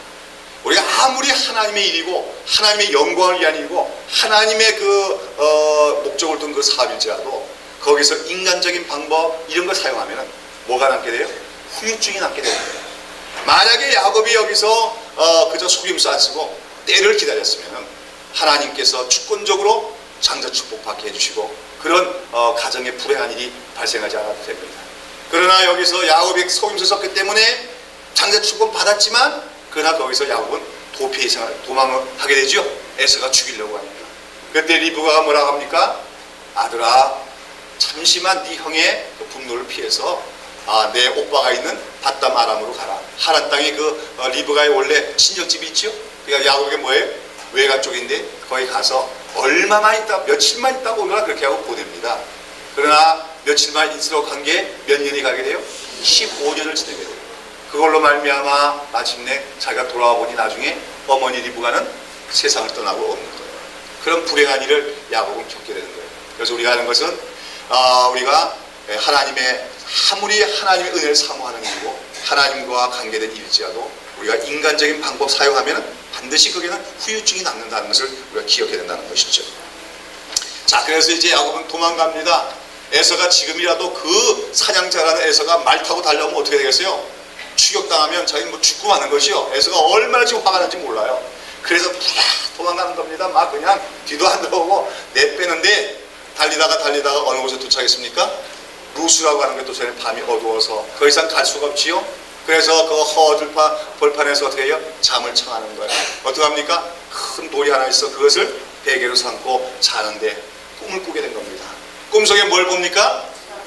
사닥다리가 누워있는데 하늘과 자기 머리 사이에 사닥다리가 누워있어요. 자기와 하늘 사이. 그리고 그 위로 누가 오르락내락 합니까? 천사들이 오르락내락 하고 있어요. 그리고 그 꼭대기에 누가 계셔요? 하나님이 계셔요. 그러면서 하나님이 말씀하시기를 뭐합니까? 나는 네 할아버지 아브라함의 하나님이요 네 아버지 이삭의 하나님이다. 그래서 한마디로 말씀하시면은 뭡니까? 내가 이제 너의 하나님이 되겠다고 말씀하시는 겁니다. 무슨 말입니까? 이제 하나님께서 그 아브라함과 맺던 언약을 누구와 이제 맺으시는 겁니까? 야곱과 맺으시는 거죠. 그래서 거기서 하시는 창세기 28장 13절 이하의 말씀 보면 아브라함에게 했던 언약의 내용 그대로 야곱에게 하시는 것을 볼 수 있어요. 네가 누워있던 이 땅을 너에게 줄 것이며, 그렇죠? 너의 후손으로 큰 민족을 이루게 될 것이고, 그 다음에 모든 땅의 모든 족속이 너와 네 자손을 위하여 복을 얻게 되리라. 아브라함의 3대 언약적 약속이 들어있는 축복이 들어있는 그 언약을 하나님께서 야곱에게 해주신 겁니다. 드디어 야곱은 하나님의 그 언약의 축복을 그저 계승하는 자가 되어진 것입니다. 그 환난 가운데서. 그러면서 이제 하나님께서 네가 나와 언약을 맺었기 때문에 내가 반드시 너를 도와줄 것이고 너를 보호할 것이고 너를 인도해서 네가 갔다가 이 땅으로 다시 약속의 땅 이 땅으로 돌아오게 하겠노라고 하나님이 약속하십니다. 여러분 야곱이 이때 얼마나 기뻤겠습니까? 그렇죠? 처음엔 놀랐겠지요. 엄청난 놀라겠지요. 하나님을 처음 만났으니까. 여기서 그를 깨닫게 되는 건 뭡니까? 자기 머리 위에 사닥다리가 져 있고 하늘에 하나님께 다 있다는 것은 하나님은 자기를 떠나지 않고 항상 보호해 주시며 천사들을 보내주셔서 자기를 보호하고 있다는 사실을 깨닫게 되십니다. 야곱은 이때까지 하나님은 어디만 계신 줄 알았겠어요? 장막, 아브라함과 이삭이 거하는 그 장막에서만 지내니까 거기만 계신 줄 알았어요. 근데 이제 하나님이 어디 계신가 알게 된 겁니까? 하나님과 언약을 맺은 자가 있는 곳은 바다 하나님이 계신 곳이라는 걸 알게 되고, 그처럼 자기가 하나님 만났던 그 장소를 뭐라고 부르게 됩니까? 베델이다, 하나님의 집이라고 부르게 되는 것이죠. 그러면서 이제 야곱은 하나님께 뭘 합니까? 소원을 하는 거죠. 뭐라고 소원합니까? 하나님 만약에 나가는 길을 지켜주시고 나를 무사하게 돌아오게 하시면 내가 반드시 이 하나님께 제단을 쌓았던, 자기가 돌베개 했던 그 돌에다가 기름을 붓고 하나님께 제사를 드리죠. 여기서 양을 잡고 뭐 염소를 잡으려면 여유 없어 그냥 기름만 붓는 걸로 제사를 드린 겁니다. 그러면서 이곳에 가서 내가 정식으로 하나님께 제사를 드리고 또 하나님께서 나에게 주신 모든 물질들에 뭘 바치겠나 아니라 11조를 내가 바치겠나이다. 하나님께 그렇게 서원을 하고 거기를 떠나갑니다. 이제 야곱은 어떤 마음을 갖겠어요?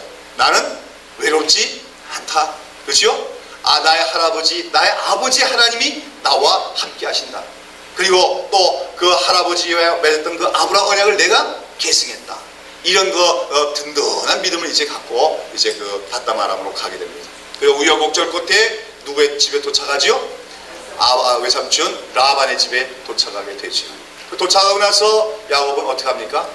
무의도시 갈 수가 없으니까 삼촌의 집에서 일을 열심히 하는 거예요. 근데 여기서 우리가 하나 발견하는 것은 야곱이 일을 참 성실하게 잘했다는 것을 우리가 발견할 수가 있습니다. 왜냐하면 라반이 가만 보니까 이 조카 녀석이 어떻게 합니까? 일을 하는데 아주 일을 깔끔하게 잘하고 성실하게 잘하죠. 그래서 라반이 어떻게 하는 거야? 탐이 나기 시작하는 거예요. 근데 탐이 나는 게 그 조카가 사랑스러운 것이 아니라 뭐예요? 요놈을 뭘 사면 좋겠다? 내 머슴으로 사면 딱 좋겠다. 요놈을 머슴 삼으면 우리 집에 돈벌이가 많이 돼. 이렇게 생각하는 거예요. 근데 봤더니 라반이 눈치를 봤더니 이 야곱이 누구를 좋아해요? 라헬을 아주 좋아하거든요. 그래서 이 라반이라는 사람이 뭐예요? 자기 딸들을 이용해 가지고 야곱을 노동력을 이제 착취하는 사건이 벌어지게 되는 거예요. 여기서 이제 야곱은 이제 인생의 연단이 시작되면서 이제 드디어 임자를 만난 겁니다. 여러분 야곱이라는 이름의 뜻이 뭐죠? 발꿈치를 잡는 자다 그 말인데 그게 히브리적 표현으로 보면 사기꾼이다 그 얘기예요. 여러분 사람 한번 걸어가는데 깜깜할 때 다른 사람 발꿈치 한번 잡아보세요. 어떻게 되는가? 어떻게 되죠? 그래서 넘어져 버리잖아요. 남의 약점이 미행해갖고 남을 속이는 자다 그런 뜻이. 그러니까 한마디로 사기꾼이다 그 말이에요. 그래갖고 이미 야곱은 몇 번 사기쳤어요. 형님 사기치고 아버지 사기치고 했잖아요. 자, 그러니까 요게 자기 인간적인 계략과 그런 꽤 가지고 살아가는 사람이 야곱이다 그 얘기요. 그런데 이제 야곱이 만난 라반은 어떤 사람이에요? 한수위죠. 예? 야곱이 속임수 한 초단 정도 되면은 라반은 몇 단이에요?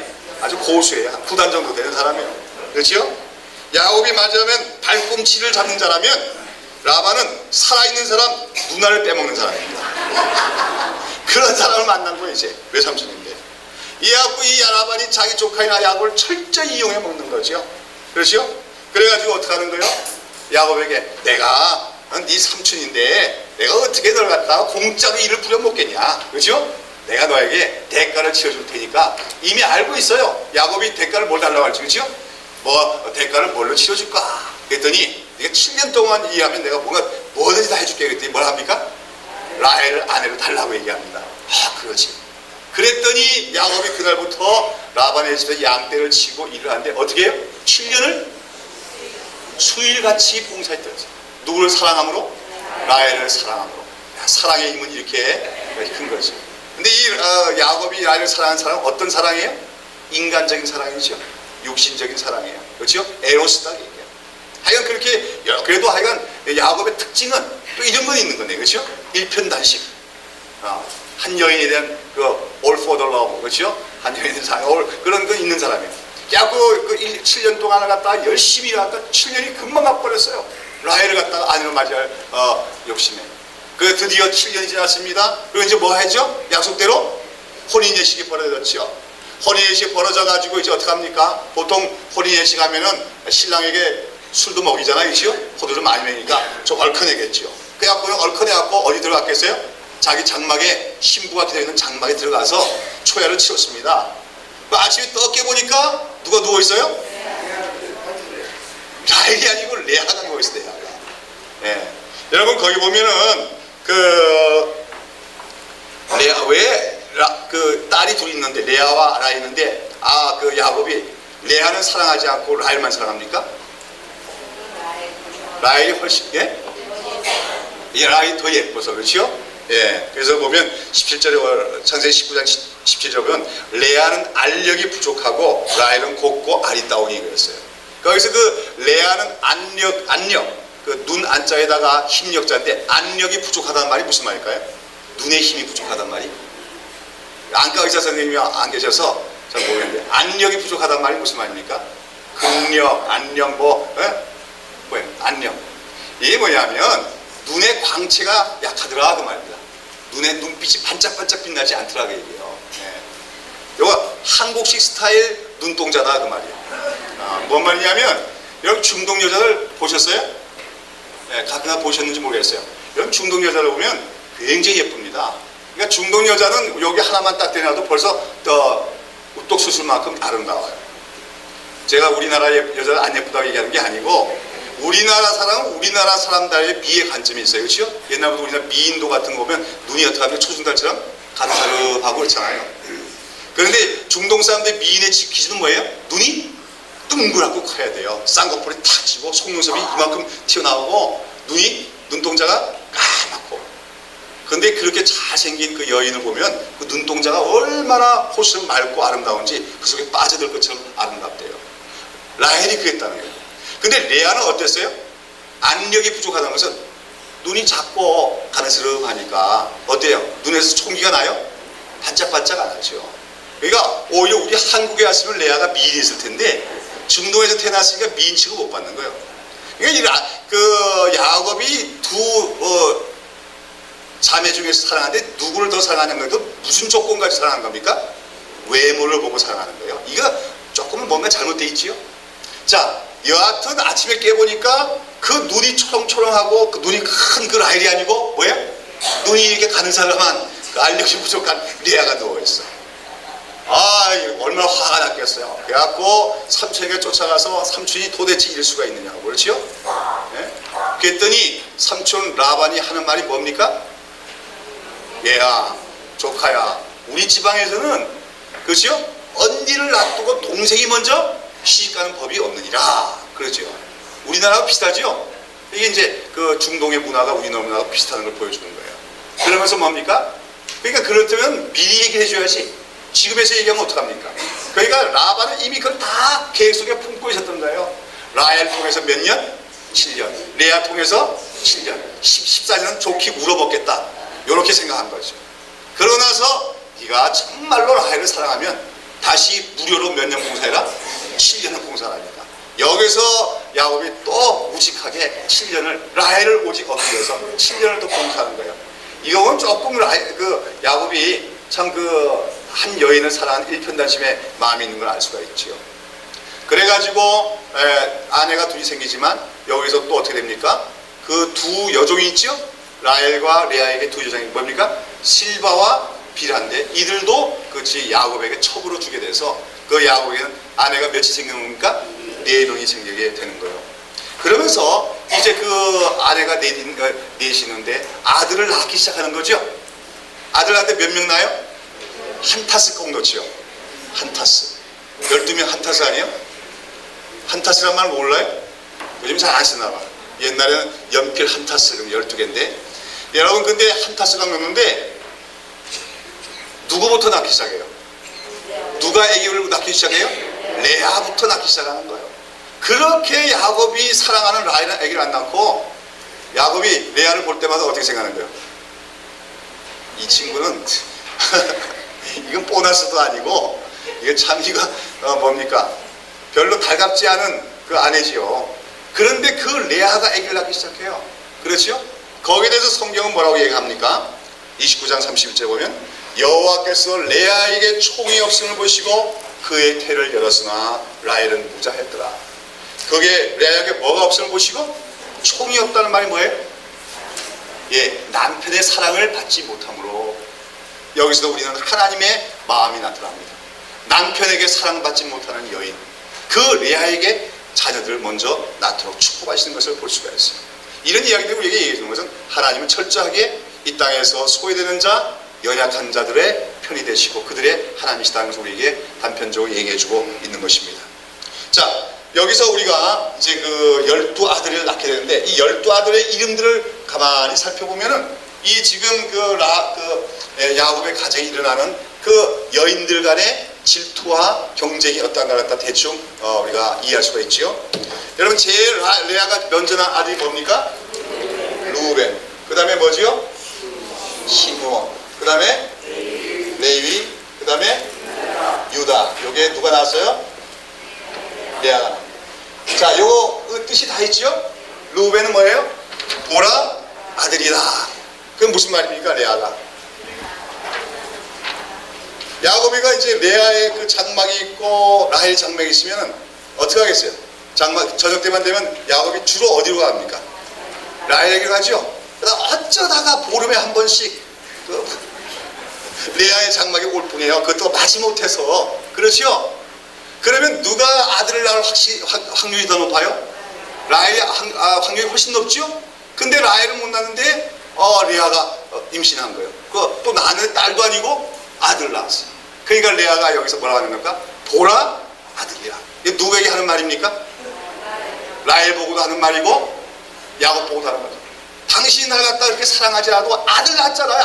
아들 낳았으면 됐지. 뭐 그런 말이죠. 그렇죠? 보라 아들이야. 그런데도 아직도 그 야곱의 마음은 누구에게 머물고 있습니까? 라헬에게 머물고 있어요. 그런데 또 몰랐어요? 또 똑똑하게 아들 하나 낳았죠. 그래서 이 아들을 뭐라고 합니까? 시몬. 뭐예요? 들으심. 누가 들으셨다? 하나님이 들으셨지 않느냐? 당신이 나를 갖다 불공평하게 대주니까 하나님이 내 억울한 선을 들으시지 않았느냐? 그렇게 이제 얘기하는 거죠. 그렇죠? 그러고 나서 또 세 번째 넣죠. 그러면 뭐예요? 아직까지도 야곱은 어디로 자꾸만 가요? 라헬한테만 자꾸만 가는 거죠. 그런데 또 보름마다 한 발밖에 안 오는데 또 아들 낳아버렸어요. 그 이름을 뭐라고 지었어요? 연합.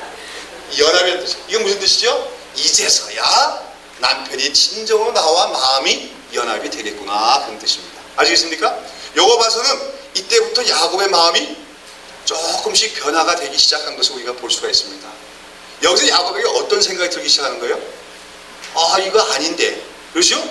내가 사랑하는 건 라헬인데 왜 라헬은 못 놓고 이 레아가 세 번씩이나 아들을 놓을까? 이거 누구의 섭리다? 하나님의 섭리구나. 내가 하나님의 섭리를 거슬 수는 없지 하면서 이제는 레아에게도 뭡니까? 정식 부인으로서의 사랑을 베풀기 시작하는 겁니다. 그래서 레아가 그 아들의 이름을 뭐예요? 연합이다 지었어요. 그러고 나서 또 아들을 낳았어요. 그래서 그 이름은 뭐예요? 유다라. 유다는 찬양이에요. 누굴 찬양하는 겁니까? 하나님을 찬양하는 거죠.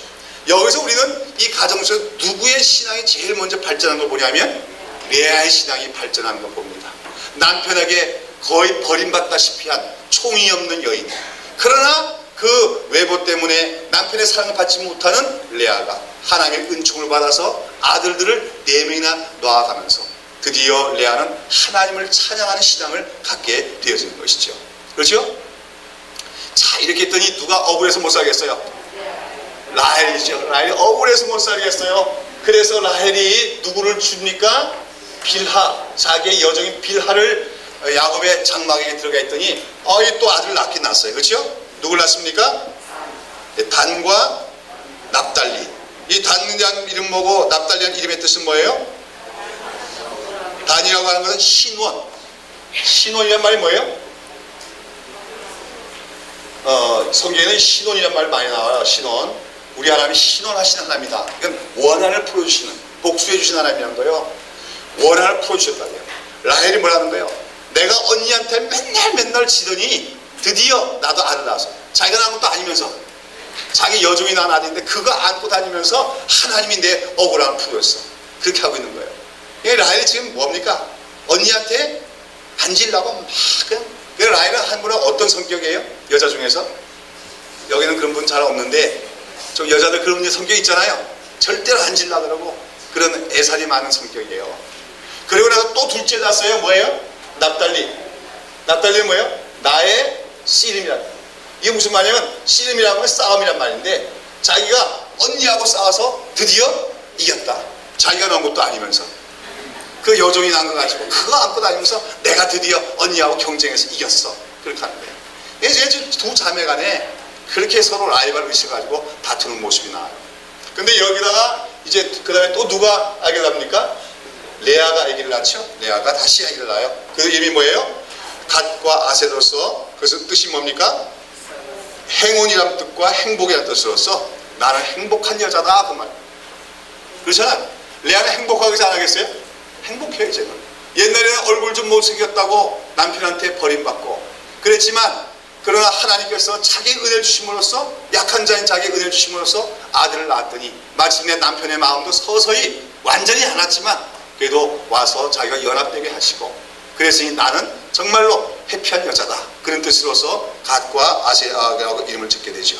그러고 나서 이제 또 누가 아기를 낳습니까? 8. 네? 예쁘게 실바. 걔들 레아도 질세라 다시금 자기 여종을 그 남편에게 줘서 또 아들 낳았죠. 그 이름은 뭐예요? 이사갈과 스불론. 이게 보상이라는 뜻입니다. 한마디로 보상과 재판 이런 뜻이어서 하나님이 재판하셔서 나에게 보상해 주셨다, 그런 말이에요. 그렇죠? 하나님이 재판하셨다는 거야. 남편이 나하고 라헬 사이에서는 사실 누가 더 정부인이에요? 레아가 정부인 아닙니까? 먼저 결혼했으니까. 그런데 억울하게 자기는 제껴놓고 맨날 자기 여동생 누이에게만 들어가는 야곱의 편에. 그러나 하나님은 공정하게 재판하셔서 나에게 보상해 주셨다는 이름으로 이름을 짓습니다. 그렇죠? 자, 그런 가운데 드디어 여기 이사갈, 스불론 그렇게 되죠. 그리고 드디어 라헬이 뭘 넣습니까? 아들을 드디어 낳는 거예요. 그 아들이 누굽니까? 요셉이에요. 요셉. 요셉이라는 뜻이 뭐예요? 요셉이라는 뜻이 뭐예요? 응?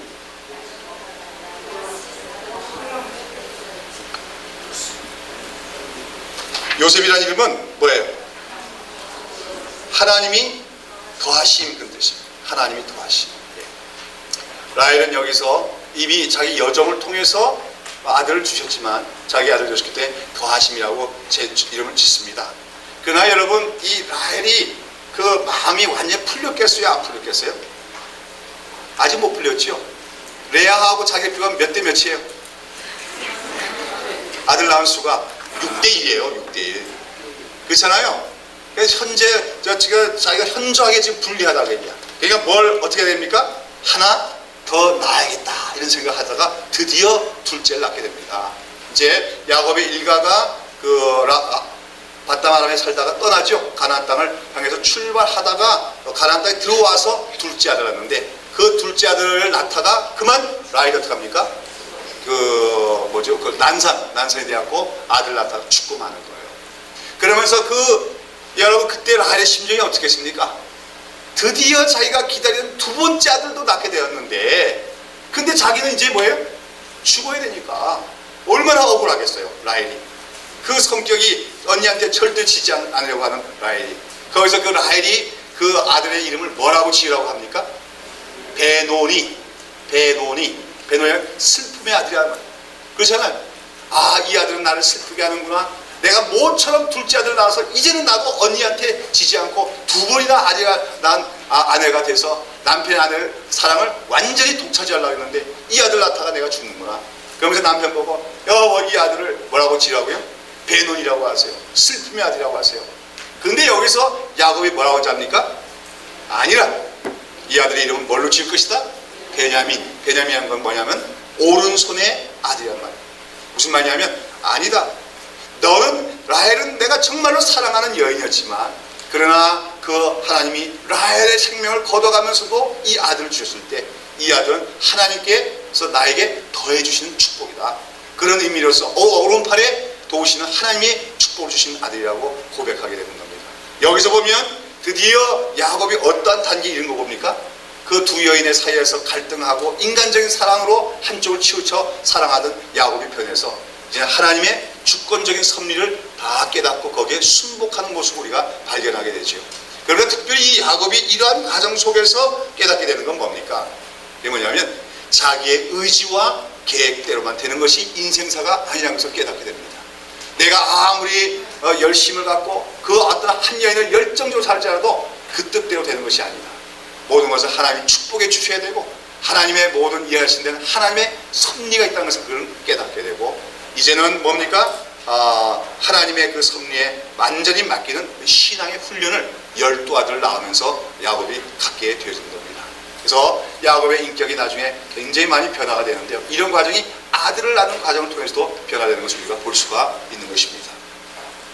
자, 그래서 우리가 여기 보면은요, 그러나 하여간 그 야곱은 일편단심이 있는 사람이에요. 근데 그게 일생 동안 사랑했던 라헬이 어떻게 됩니까? 결국은 둘째 아들을 낳다가 죽었기 때문에 그 라헬, 야곱은 라헬을 잊지 못하죠. 그렇기 때문에 누구를 제일 많이 사랑하는 거예요? 나중에 요셉을 제일 많이 사랑하게 되는 거예요. 여기는 다음 주에 이제 우리가 이어나가게 되겠습니다만 어떤 면에서 이해가 되는 거죠. 아마도 이 요셉이 라헬을 가장 많이 닮았던 것 같아요. 그래서 그 요셉을 끔찍이도 사랑하는데 그게 또 화동이 돼서 그 요셉이 형제들에게 미움을 받고 노예로 팔려가는 사건이 발생하게 되어지죠. 자, 이런 가운데 속에서 한마디로 야곱이 그 속임수 잘하는 외삼촌의 집에서 거하면서 그렇게 노동을 착취하면서도 내 아내를 얻고 거기서 12아들을 얻게 된 것은 한마디로 하나님의 큰 축복이 아닐 수가 없었습니다. 자, 그러나 아들만 나오면 뭐합니까? 뭐가 있어야 돼요? 고향을 가면 재산이 있어야 될 거 아니에요. 근데 14년 동안 어떻게 했어요? 그냥 노동만 착취되어 있으니까 자기 게 없어요. 그러고 나서 이제 그 다음에 자기 일을 시작했는데 이 라반이 어떻게 합니까? 품삯을 제대로 줘야 안 줘요? 안 줘요. 몇 번이나 썩여 먹어요? 10번이나 썩여 먹어요. 얼마 줄게 놓고서 일하고 나면 떼먹고. 그렇죠? 이거 비용 나간 거 계산하고 요만큼 쥐꼬리만큼만 주는 거예요. 10번이나 그 짓을 했어요. 그러니까 완전히 야곱은 거기서 라반에게 당하는 거죠. 여러분, 하나님께서 야곱을 연단시키는데 누굴 통해서 연단시켜요? 야곱보다 한 수 위의 삶을 통해서 연단시키는 거예요. 우리가 다른 사람을 속이는 특징이 있으면 나보다 한 수 위로 더 잘 속이는 사람 만나갖고 우리를 하여금 변화시키게 만들어요.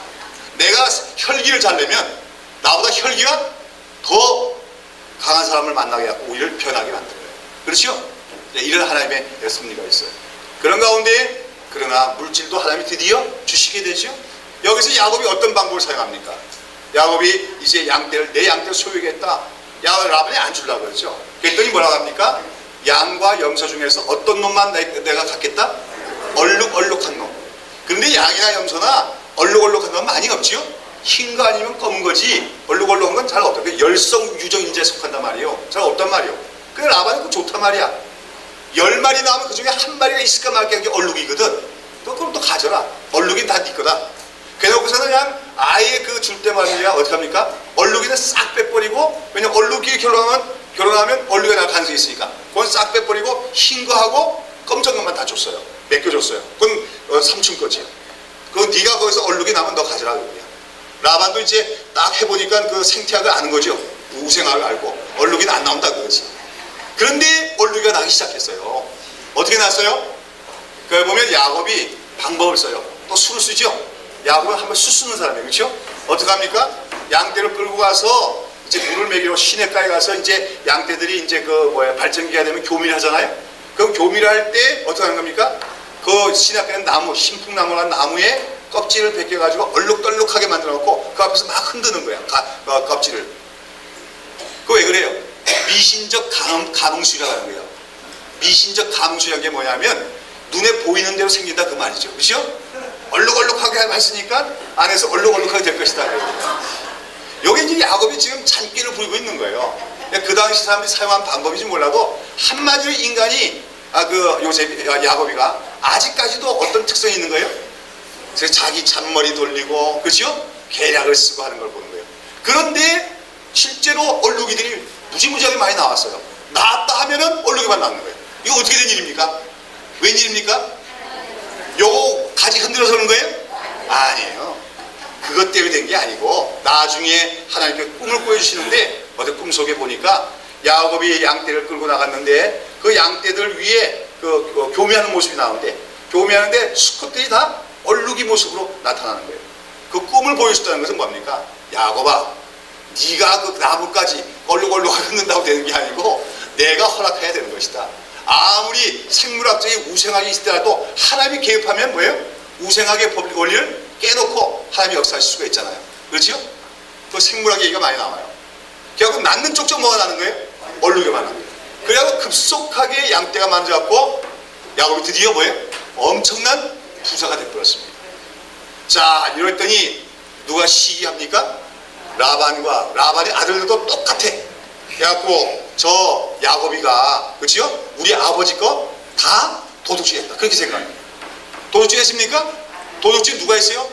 자기네들이 했지. 정당한 품삯도 안 주고, 그렇죠? 그렇게 한 자기네들이 잘못인데, 그러나 야곱의 양떼가 많아지니까 그걸 시기하고 저거 우리 건데 원리는. 원래 우리 건데. 그렇게 하면서 기회가 되면 야곱부터 그 모든 걸 다 어떻게든 방법을 써서 탈취하려고 계획을 갖고 있습니다. 야곱이가 딱 보니까 야곱이도 비상한 사람 아니에요? IQ가? 그러니까 이거 내가 여기 있다가는 좋지 않겠다. 빨리 도망가야겠다. 그리고 한마디로 어머니도 빨리 보고 싶고, 그렇죠? 고향 땅이 그립고. 그래서 드디어 거기서 고향 땅을 떠날 작정을 하게 됩니다. 그래서 아내들하고 의논하죠. 어떻게 할까? 근데 아내들이 뭐래요? 고향을 떠나기 싫다 그래요? 아니죠. 아유 지긋지긋해. 우리 아버지 아주 나쁜 사람이에요. 자기들도 아버지를 알아요. 우리 아버지 순악질이라는 거야. 우리를 뭐예요? 팔아먹었다 이거지요. 그렇잖아요. 자기들은 물론 좋은 남편 낳았지만 사실 난 팔려간 거 아니에요? 그러고서는 그래서 우리 인심 싫다고 그래갖고 밤에 야반도주를 하는 거죠. 온 가족들과 양떼와 염소떼 끌고 이제 야반도주를. 근데 그 과정 속에서 라헬이 어떤 짓을 합니까? 드라빔을 훔쳐요. 드라빔이란 거는 그 당시 중동에 사는 사람들이 그 집안에다 모시는 신주단지 비슷한 건데 우상입니다. 우상. 조그만 우상. 큰 게 아니고 우상 조그만 거 집에다 세워놓고 그 앞에 절을 하고 기도하는 우상이. 근데 그거 왜 훔쳐가요? 이 라헬이 이게 신앙이 별로 깊이가 없어. 그래갖고 자기네 그 라반 집이 부자입니까 아닙니까? 굉장히 큰 부자잖아요. 그러니까 자기네 부자로 잘 살고 있는 게 뭐 때문에 그렇게 부자가 됐다? 그 드라빔 때문에 복받은 줄 알고 그 드라빔을 훔쳐가게 된 거예요. 아시겠습니까? 이것을 봐서 아직까지 야곱의 가정의 신앙이 온전치 않은 우리가 볼 수가 있는 거죠. 그래갖고 또 도망가고 있는데 이 도망갔다 사실 누가 압니까? 라반이 깨닫고 뒤쫓아오는 거지요. 그 아들들과 그냥 칼을 두고 쫓아오는 거예요 지금. 이제 만나면 어떻게 하려는 겁니까? 야, 참 잔인한 사람이에요. 그렇지요? 악질이에요. 자기 조카를 죽이고서, 그렇지요? 그 다음에 딸들 다 데리고 가고 자식들 다 데리고 가고 그 다음에 양떼 다 데리고 가려고 쫓아오는 거예요. 그런데 몇 날 쫓아가야 되지요? 근데 하룻밤에 꿈을 꾸는데 누가 나타나셨어요? 하나님이 나타나셨어요. 그리고 라반을 갖다가 그 야곱에게 일체의 선악간에 말을 하지 말라고 합니다. 이 말 쉽게 말해서 뭡니까? 너 야곱을 뭐 하지 마라? 건드리지 마라. 그 말이죠. 너 건드리면 어떻게 돼? 너 죽인다. 하나님 그렇게 하시는 거예요. 하나님이 야곱하고는 공수동맹을 맺었어요. 그렇죠? 그럼 너 까부지 마라 말이야. 네가 야곱을 우습게 보면 너 경친다. 그 사람은 나하고 뭐 맺은 사람이야? 언약을 맺은 사람이야. 여기 이거 중요한 겁니다. 하나님과 언약을 맺은 사람 건드리면은 하나님 뭐라고 그래요? 너 까불면 죽어. 그런 거예요. 라반이 깜짝 놀랐지요. 자기는 사실 자기 조카고 자기가 이때까지도 막 이용해 먹고 했으니까 야곱 정도는 어떻게 할 수 있을까 생각했어요. 해치울 수 있다고 생각했어요. 그런데 밤에 꿈에 그 하나님이 나타나서 그렇게 자기에게 경고하시니까 그냥 깜짝 놀랐죠. 이 야곱이 보통 사람이 아니구나. 그렇죠? 하나님이 함께 하시는 사람이구나. 이렇게 깨닫고서는 오히려 자기가 야곱에게 와서 뭐라 하는 겁니까? 야 조카야, 우리 같은 혈육인데 서로 침범하지 말고 서로 해치지 말자 그래요. 자기가 해치려고 그러거든. 그래서 거기서 평화협정을 맺습니다. 그리고서 언약을 맺고 거기서 서로 헤어지게 되어지는 것이죠. 여러분 여기서 이제 하나님이 그 약속하신 것을 하나하나 지켜가는 것을 우리가 볼 수 있지요. 가정을 이루게 하시고 물질을 허락하시고 그 다음에 또 해치려는 자의 손에서 구원하시는 하나님의 은혜를 우리가 보게 됩니다. 하나님이 이처럼 언약을 맺으신 자에게 반드시 그 언약을 이루시는 하나님이다 하는 것을 보여주고 있는 거죠. 자, 그래서 이제 어디까지 다 왔어요? 바단을 떠나서 가나안 땅까지 다 왔는데 이제 무슨 강만 지나면 드디어 가나안 땅입니까? 야복강만 건너면, 야복강은 이제 요단강 지류인데 그 강만 건너면 가나안 땅이는데 여기 왔더니 야곱에게 문제가 생겼어요. 어떤 문제가 생겼지요? 예, 형 에서입니다. 15년 전의 원한을 아직까지도 마음속에 품고 있는 에서가 야곱의 무리가 온다는 얘기를 듣고 어떡합니까? 염자식 혼을 말이죠. 아마 죽이려고 생겼는지도 몰라요. 그렇죠? 그러면서 400명의 군사를 이끌고 옵니다. 엄청난 군사죠. 자, 그런데 거기서 중요한 것은 야곱이 그렇게 오고 있을 때, 그 야복강까지 다 오고 있을 때 어떤 사건을 한번 목격하게 됩니까? 예, 그 창세기 32장인가요? 거기 보면 야곱이 그 길을 지나는데 하나님의 사자들을 그가 만난지라. 그것은 실질적으로 물질적으로 진행한 게 아니라 영적으로 보인 겁니다. 하나님 보여주신 것이요. 여러분 게하시도 눈을 떠니까 그 사마리아 성 주변에 천군 천사가 진을 치는 게 보였잖아요. 때때로 하나님이 영의 눈을 보이시면 천사들이 보이게 되는 거예요. 오늘 우리도 그럴 수 있는 거예요. 그렇죠? 근데 안 보이십니다. 왜요? 안 보고도 믿는 자가 더 복이 많으니까. 복 많은 사람 되게 해달라고. 근데 야곱의 눈을 열어줬어요. 그랬더니 자기 앞에 누가 가고 있어요? 천사들, 천군들이죠. 천군이 두 대가 그죠? 군대 진영을 지어서 그 전진하고 있는 걸 봅니다. 그건 뭘 의미하는 거죠? 지금 야곱이 혼자 가고 있는 게 아니다. 누가 동행하시는 겁니까? 하나님이 동행하시면서 자기 천사들을 통해서 앞길을 예비하시고 보호해 주시고 계시다는 거예요. 그러면 야곱은 어떻게 됩니까? 두려워하지 말아야 되죠. 그러나 야곱이 아직까지 믿음이 없어요. 하나님이 옛날에 분명히 말씀하셨잖아요. 안전하게 돌아오게 하리라. 그 약속도 온전히 믿지 못하고 천사들을 보여줘도 믿지 못하고 두려움에 가득 쌉니다. 그러면서 그가 뭐라고 하는 거죠? 자기 떼를 몇요? 두 떼로 나눠요. 그렇죠? 그래갖고 라헬이 낳은 아이들은 뒤로 빼고, 그렇죠? 첩대에 낳은 애들은 앞으로 돌리고, 이런 식으로 해갖고 두 떼로 보냅니다. 왜요? 공격을 당하면 앞에 떼는 먼저 당하더라도 뒷 떼만 살리려고. 그러고선 또 뭡니까? 종들을 여러 무리로 나눠갖고 뭘 합니까? 갖가지 선물들을 갖고 나가게 해요. 누구에게? 에서에게. 야곱 마음을 돌리려고 하는 거죠. 여기서 우리는 야곱이 아직까지도 뭐 쓰는 사람이에요? 수 쓰는 사람인 걸 알게 되죠. 수 쓰는 사람. 그러면서 그가 기도합니다. 근데 기도하는 거 보면 또 믿음이 있는 것 같아요. 하나님이 날 도와주셔서 약속을 주셔서 참 내가 빈손으로 지팡이를 갖고 왔더니 이제 두 때나 이루 오겠나이다. 그렇죠? 하나님의 은혜를 내가 어떻게 감당하겠나이다. 그러면서 에세 뭡니까? 손에서 날 구해달라고 기도하고 있는 것을 보죠. 여기서 보면 야곱이 한면은 믿음이 있어요. 그렇죠? 자기가 이만큼 큰 가문을 이루고 그 큰 재산을 이룬 것이 다 누구의 은혜다? 하나님의 은혜인 것을 압니다. 그러면 하나님이 그렇게 은혜 주셨으면 에서에게 죽게 하겠습니까? 그러나 그까지 믿음이 없어가지고 인간적인 수단을 방법을 부리는 야곱을 우리가 볼 수가 있죠. 그러고 나서 이제 모든 가족이 다 지나가고 누구만 남았어요? 야곱이 남았는데 그 밤에 드디어 누굴 만납니까? 하나님을 만나고 하나님께서 그 밤에 야곱을 손을 보십니다. 예? 우리가 그 야곱이 밤새도록 하나님과 씨름했던 그 사건을 가지고 야곱이 힘써 기도했더니 은총을 받았다, 이렇게 해석할 때가 많은데 사실 각도를 바꿔야 됩니다. 하나님께서 누굴 어떻게 한 겁니까? 야곱을 손을 보시는 거예요. 왜냐하면 이제 야곱이 돌아가야 될 땅, 이제 야곱이 돌아가야 될 그 땅은 무슨 땅입니까? 하나님이 약속한 언약의 땅입니다. 그리고 야곱은 그 땅에서 뭐가 돼야 돼요? 언약 백성의 조상이 돼야 돼요. 이제는 하나님이 얘기하시는 겁니다. 제가 얘기했죠? 기독교 신앙은 윤리가 아니라고 얘기했습니다. 그러나 결론은 어떻게 됩니까? 윤리적인 삶, 의로운 삶으로 나타나야 된다는 거예요. 아시겠습니까? 우리가 시작할 때는 윤리적으로 부족한 점이 있을 수 있습니다. 인격적으로 모자란 점이 있더라도 하나님의 은혜를 사모하는 자가 하나님의 은혜를 받게 돼요. 그러나 하나님의 은혜를 받은 자는 마침내 어떻게 됩니까? 그 인격이 변화되어야 됩니다. 거룩해져야 되는 거예요. 하나님이 이제는 야곱에 그걸 요구하시는 겁니다. 그러나 아직까지도 야곱은 뭡니까? 수단과 방법을 의지하고 인간적인 계략을 의지하는 그 성품을 갖고 있는 거예요. 그 밤에 하나님께서 나타나신 거죠. 지나가는 한 사람으로.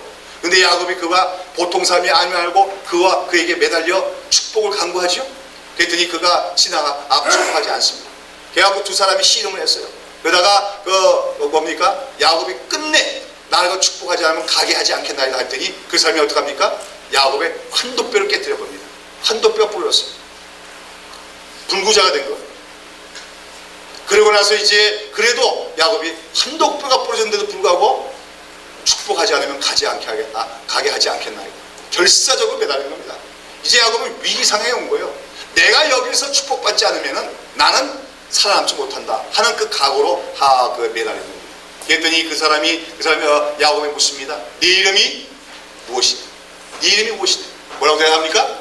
야곱입니다. 그 말을 후한 뭐예요? 야곱입니다. 무슨 뜻이죠? 사기꾼입니다. 그 말이에요. 나는 사기꾼입니다. 그 말이에요. 야곱입니다. 그래? 앞으로는 네 이름을 야곱이라 하지 말고 이스라엘이라고 하리라. 이스라엘의 뜻이 뭐예요? 하나님과 겨루와서 씨름하여 이겼다. 그 말이에요. 밤새 그 사람은 못 가게 붙들었던 그 열심을 보고 하나님이 하신 말씀이죠. 그러나 보통 우리가 알기로는 이스라엘 뜻이 하나님과 겨루어서 이겼다로 알고 있는데요. 더 중요한 의미는 하나님과 함께 싸워서 이기는 자다, 그런 뜻입니다. 이게 더 중요한 거예요. 무슨 말인지 압니까? 이제까지 야곱은 사실 누구 힘으로 인생의 문제를 해결하려고 하는 겁니까? 자기 그 잔머리 가지고, 그렇죠? 인간적인 계략 가지고 인생의 문제를 해결하려고 하는 거예요. 그러나 하나님은 이제 말씀하시는 겁니다. 야곱아, 이제부터는 그 사기 같은 네 품성 가지고 세상을 살아가려고 하지 말고 나와 함께 싸우자 그 얘기야. 무슨 말인지 압니까? 마귀와 싸우고 세상과 싸우기 위해서 나를 의지하고 나와 함께 싸워라. 그래서 너는 세상을 이기는 자가 되어라. 그런 뜻으로서 그에게 이스라엘 이름을 주시는 줄로 믿습니다. 여러분, 그 이스라엘 이름은 나중에 결국 그 민족의 이름이 되죠. 그것은 바로 하나님이 그 민족에게 바라시는 뜻이 그거예요. 너희는 인간의 힘과 인간의 무력을 의지하지 말고 누구와 함께 싸우라? 하나님과 함께 싸워서 세상을 이겨라. 대적들을 이겨라. 그것이 바로 이스라엘 이름의 영적인 의미인 것입니다. 이 밤에 야곱은 변화되는 거죠. 그렇죠? 이제까지 의지하던 인간적인 수단들을 다 내려놓고 이제부터는 온전히 누구만 의지하는 겁니까? 하나님만 의지하는 사람이 되어지는 것입니다. 자, 그런데 그 하나님께서 여하튼 그 사람이 너의 이름을 이스라엘이라 하리라. 하나님과 함께 싸워서 이긴 자다 하니까 이분이 누구예요? 거기 사람이 아니고 그냥 지나가는 천사가 아니고 하나님이 아닌가 싶어갖고 당신의 이름이 누구십니까? 했더니 내 이름을 왜 묻느냐? 이 말은 뭐예요? 하나님이시다 그 말이죠. 여기서 깜짝 놀라죠. 야곱은 자기가 하나님과 밤새 씨름했어. 그 은혜로 자기가 죽지 않고 살았어요. 하나님의 은혜를 깨닫게 되죠. 그리고 자기가 하나님을 만나 뵙고도 죽지 않았다고 해서 그 이름을 브니엘이다. 하나님의 얼굴에 이름을 짓게 되어집니다. 그리고 나서 이제 그 이튿날 야곱은 이제 드디어 약복강가를 지나갑니다. 어떡합니까? 한도뼈가 부러졌어요. 왜 하나님이 거기서 한도뼈를 깨버리십니까? 한도뼈는 어디 뼈예요? 한도뼈가 뭐예요? 골반뼈죠. 골반뼈. 그렇죠? 골반뼈. 왜 골반뼈를 깨버리십니까? 하나님? 여러분, 그 성경에 보면은 아브라함이 그 엘리에셀이라는 종을 바다마람의 그 이삭의 아들을 그 며느리를 구하러 보내죠. 그때 엘리에셀이 어디다가 환도뼈 아래다가 손을 놓고 서원했다고 하죠. 이 환도뼈 아래 넣는다는 것은 중요한 걸 얘기하는 거예요. 그러니까 환도뼈라고 하는 것은 골반뼈 그 사이에 남성의 생식기관이 있죠. 그러니까 환도뼈라는 것은 남성의 생식기관을 보호하는 뼈입니다. 그렇죠? 그러니까 환도뼈를 뗐다는 건 뭐예요? 야곱의 인간적인 능력과 힘에 대한 자랑을 깨뿌렸던 것을 얘기한 겁니다. 그렇죠? 옛날부터 남자들의 자랑이 그거 아닙니까? 애들 태어나면 고추를 자랑하잖아요. 그렇죠? 그 남자들의 자랑이 그거란 말이에요. 근데 그걸 깨뿌린 건 뭐냐면 너 이제는 인간적인 힘을 갖다 의지하지 마라 그 말이에요. 하나님을 의지하라는 거에서 환도뼈가 깨진 거예요. 그래서 그날 이후로 뭡니까? 야곱은 어떻게 달릴 때마다 어떻게 합니까? 쩔룩거리게 되죠. 쩔룩거리게 되는 거예요. 환도뼈가 깨져갖고. 그러나 그것은 영광의 상처입니다. 더 이상 인간적인 잔머리와 계교를 의지하지 않고 하나님만 전적으로 의지하는 자가 되었다. 그래서 하나님과 더불어 싸움으로써 이기는 자가 되었다는 영광의 상처가 바로 환도뼈 자국이라는 거예요. 그래서 그 이후로 이스라엘 민족은 환도뼈는 먹지 않죠. 짐승을 먹을 때도. 그렇게 전통이 되어진 겁니다. 이렇게 하고 나서 딱 길을 건너는데 쩔룩 가면서 가는데 저기 누가 옵니까? 에서가 와요. 근데 이제는 마음속에 뭐가 없습니까? 두려움이 없어요. 죽으면 죽으리라. 나와 언약을 맺은 사람이 책임져 주시지 않은 믿음은 딱 갔는데 에서의 얼굴을 봤더니 어때요? 에서가 환한 얼굴이 아닙니다. 어떤 얼굴이에요? 눈물이 그렁그렁 해갖고 내 아우야 네가 얼마나 이방 땅에서 고생하다가 돌아오냐고 그냥 부둥켜안고 두 사람이 얼싸안고 우는 거예요. 여러분, 그 순간에 야곱이 뭐라고 얘기합니까? 내가 형님의 얼굴을 배우니 누구의 얼굴을 뵙는 것 같습니까? 하나님의 얼굴을 뵙는 거죠. 그 에서의 얼굴이 변화가 됐는데 마치 그게 누구의 얼굴 같아요? 하나님의 인자하신 얼굴 같아요. 누가 변화시킨 겁니까? 하나님의 에서의 마음을 변화시키는 거예요. 아마 에서가 야곱이 온다는 얘기를 듣고 처음에 막 분개심이 갖고 임수새끼 날 갖다 쏘기 같은 장제 축복 뺏어 갔던 놈이 내가 죽이고 만다. 막 화가 나서 오고 있는데 어떡합니까? 뭐 종들이 와갖고 뭐 선물 주지만 이까짓 거 뭐야? 이까짓 게 뭐야? 막 화를 내고 오는 거죠. 그런데 하나님께서 그 마음을 감동하시니까 자꾸만 여러 가지 생각하게 되는 거죠. 그래도 내가 내 혈육인데 이 세상에서 유일하게 하나밖에 없는 혈육인데 내가 그 15년 전에 일을 못해갖고 복수하겠다면 내가 옹주한 인간이 아니고 그런 생각하다 보니까 어떻게 돼요? 야곱이 보고 싶은 거야. 그렇죠? 비록 자기를 속이고 도망갔다 아들이지만 하나밖에 없는 내 아들인데 내 형제인데 그래가지고 그 마음이 그냥 커져갖고 야곱을 반갑게 맞이하게 되는 거죠. 우리 남북 간에도 이런 역사가 있기를 바라는 것입니다. 하나님께서 우리 마음을 풀어주셔야 되겠지요. 여기서 중요한 것은 우리가 흔히 우리 야곱이 기도한다면 이렇게 하죠. 누구를 변화시키십시오? 기도할까요? 에서를 변화시켜달라고 얘기하겠죠. 그래서 누가 먼저 변했어요? 야곱 자신이 먼저 변했어요. 오늘도 많은 문제들이 그럴 때가 많습니다. 우리는 주변을 바라보면서 저 사람이 변했으면 좋겠습니다. 저 사람이 변했으면 좋겠습니다. 특별히 나에게 까다롭게 그는 사람, 나를 괴롭히는 사람들 보면서 그 사람들이 변화됐으면 좋겠다고 하지만 많은 경우가 누가 덜 변화된 거예요? 내가 덜 변화된 거예요. 내가 더 변화되면 하나님께 때가 되면 그 사람들도 변화시켜서 화해케 하실 때가 있다고 하는 말씀인 것입니다. 자, 이렇게 해서 얼마나 큰 하나님의 은혜를 맛봤습니까? 하나님이 약속 지켰어요? 안 지켰어요? 지켰지요. 그의 가는 길을 지키시고 생명을 보존하시고 가정을 이루시고 큰 뭡니까? 그 재산을 얻게 하시고 또 그 15년 동안 묵었던 원한의 감정을 다 풀어주시고 이렇게 하나님의 그 은혜를 받았어요. 왜요? 무엇 때문에? 언약 때문에. 언약이라는 게 얼마나 중요한지 알겠습니까? 하나님은 자기와 언약 맺은 자에게 그 언약을 보시고 이렇게 반드시 지키시고 베푸시는 분이에요. 자, 이렇게 해서 이제 가나안 땅에 들어왔습니다. 그러면 야곱이 뭘 해야죠? 뭘 해야 돼요? 예. 그러면은 베델로 올라가야 되죠. 환난 날에 하나님을 만났던 그 베델로 올라가서 거기서 뭐 해야 돼요? 자기가 약속한 대로 하나님께 제사를 드리고 그 다음에 11조 하나님께 드려야지요. 근데 야곱이 어떡합니까? 올라가요? 안 올라가요? 안 올라가죠.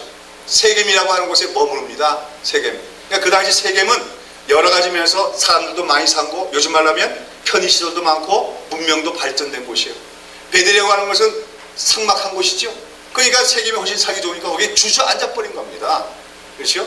우리 하는 말에 그런 말이 있죠. 어디 들어갈 때 하고 나올 때가 다르다고?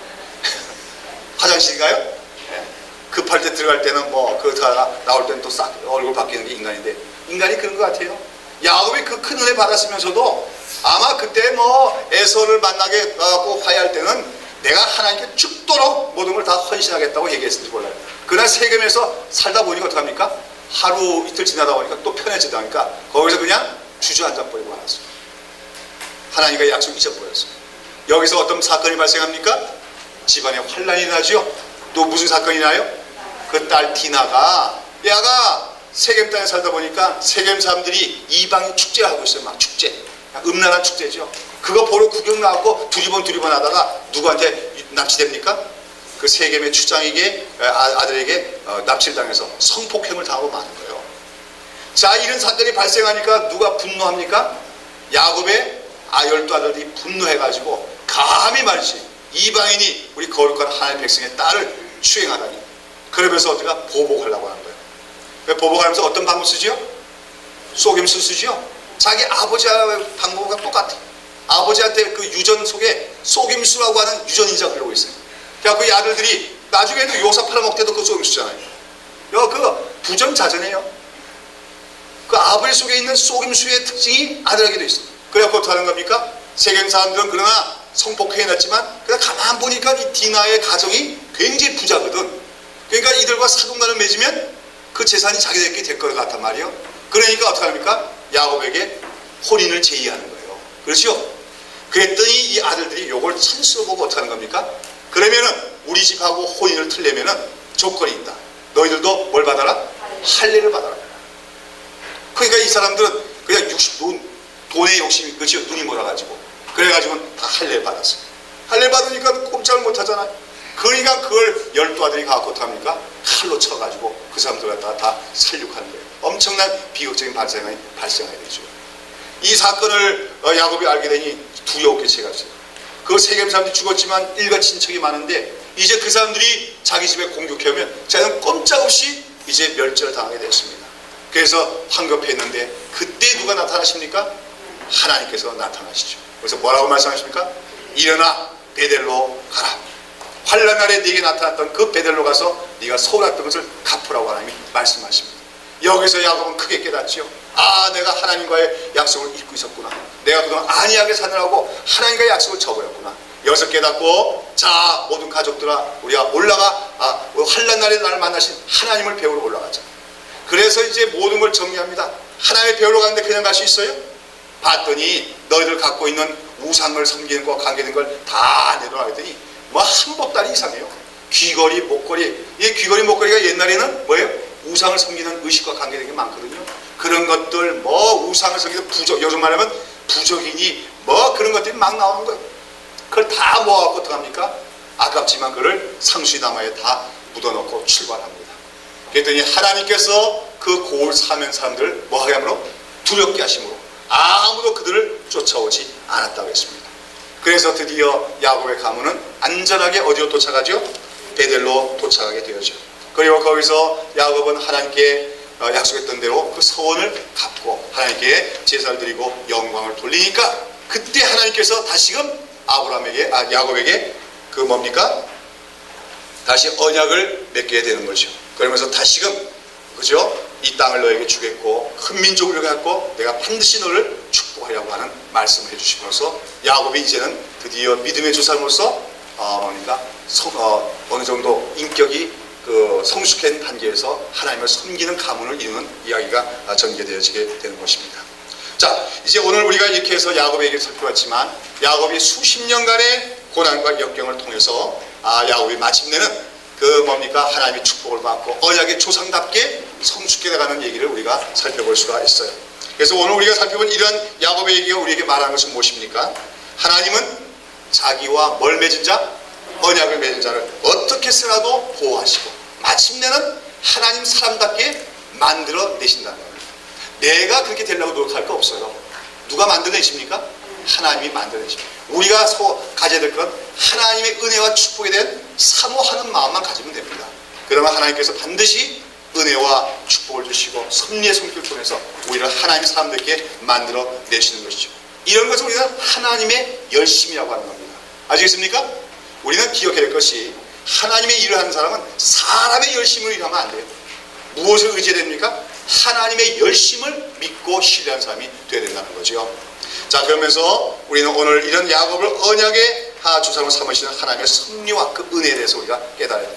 언약을 맺은 하나님과 언약은 반드시 지켜진다. 우리도 바로 그 하나님과 언약을 맺고 있다는 사실. 그래서 하나님은 절대로 우리를 버리지 않는다는 사실을 우리가 확신해야 될 줄로 믿습니다. 그래서 우리가 근데 보면 성경에 보면 하나님은 아브라함의 하나님이라고 하지만 근데 성경 전체를 보면 아브라함의 하나님이란 말보다도 어떤 말이 더 많이 나올까요? 야곱의 하나님이란 말이 훨씬 더 많이 나옵니다. 성경에서는 야곱의 하나님 그럴 때는 거기에 독특한 어떤 의미가 있게 되었습니다. 여러분, 야곱의 하나님 할 때 그것은 무슨 뜻을 갖고 있을까요? 그것은 인간적으로는 보잘것없고 자격이 없는 가운데서도 선택하신 하나님이라는 뜻이 되고요. 비천한 데서 구원하셔서 존귀하게 만드시는 하나님의 의미가 있고, 그렇죠? 속임수도 잘하고 사기꾼 같은 그런 인격적으로 부족한 자일지라도 마침내 영광스러운 이스라엘로 변화시키는 언약의 하나님이라는 뜻이 야곱의 하나님이라는 그 명칭 안에 있는 줄로 믿습니다. 그래서 제가 오늘 여러분의 숙제를 하나 드리겠는데요. 이 야곱의 하나님이라는 단어가 페르스가 많이 나오는 표현이 많이 나오는데 특별히 어디 많이 나오면 시편에 많이 나오고 있습니다. 시편에. 그래서 여러분 다음 주에 오실 때 숙제를 반드시 내세요. 좀 숙제 낼 때 한 절반도 잘 안 내시던데 다음 주에 이 숙제는 다 쓰셔도 됩니다. 컴퓨터를 치지 마시고 반드시 손을 쓰셔가지고 시편 속에서 야곱의 하나님이라고 나오는 그 구절이 있으면 그 구절을 다 써서 오시기 바랍니다. 아시겠습니까? 그거 어떻게 다 찾으면 돼요? 다 읽어. 네, 다 읽으시면 참 좋겠는데 아마 일주일 가도 그렇게 시간이 잘 안 되시는 분은 많을 거예요. 제 방법을 알게 되는데 성구사전이라는 게 있어요. 성구사전을 구입하셔서 성구사전에 야곱의 하나님을 찾아보시면 다 나와요. 근데 성구사전이 없으면 요즘 우리 대학생 친구들 보면 다 컴퓨터를 하고 컴퓨터에 보면 성경 프로그램이 있는데 그걸로 검색하면 또 다 나옵니다. 그러니까 여러분이 직접 안 찾으시고 컨닝을 하셔도 좋아요.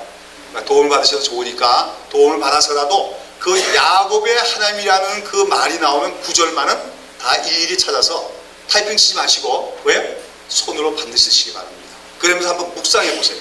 어떤 문맥에서 야곱의 하나님의 이름이라는 그 말이 나오는가? 왜 하나님은 아브라함의 하나님을 불리지 않고 야곱의 하나님이라고 불리시는가? 그래서 좀 묵상하신 여러분이 되시기를 바랍니다.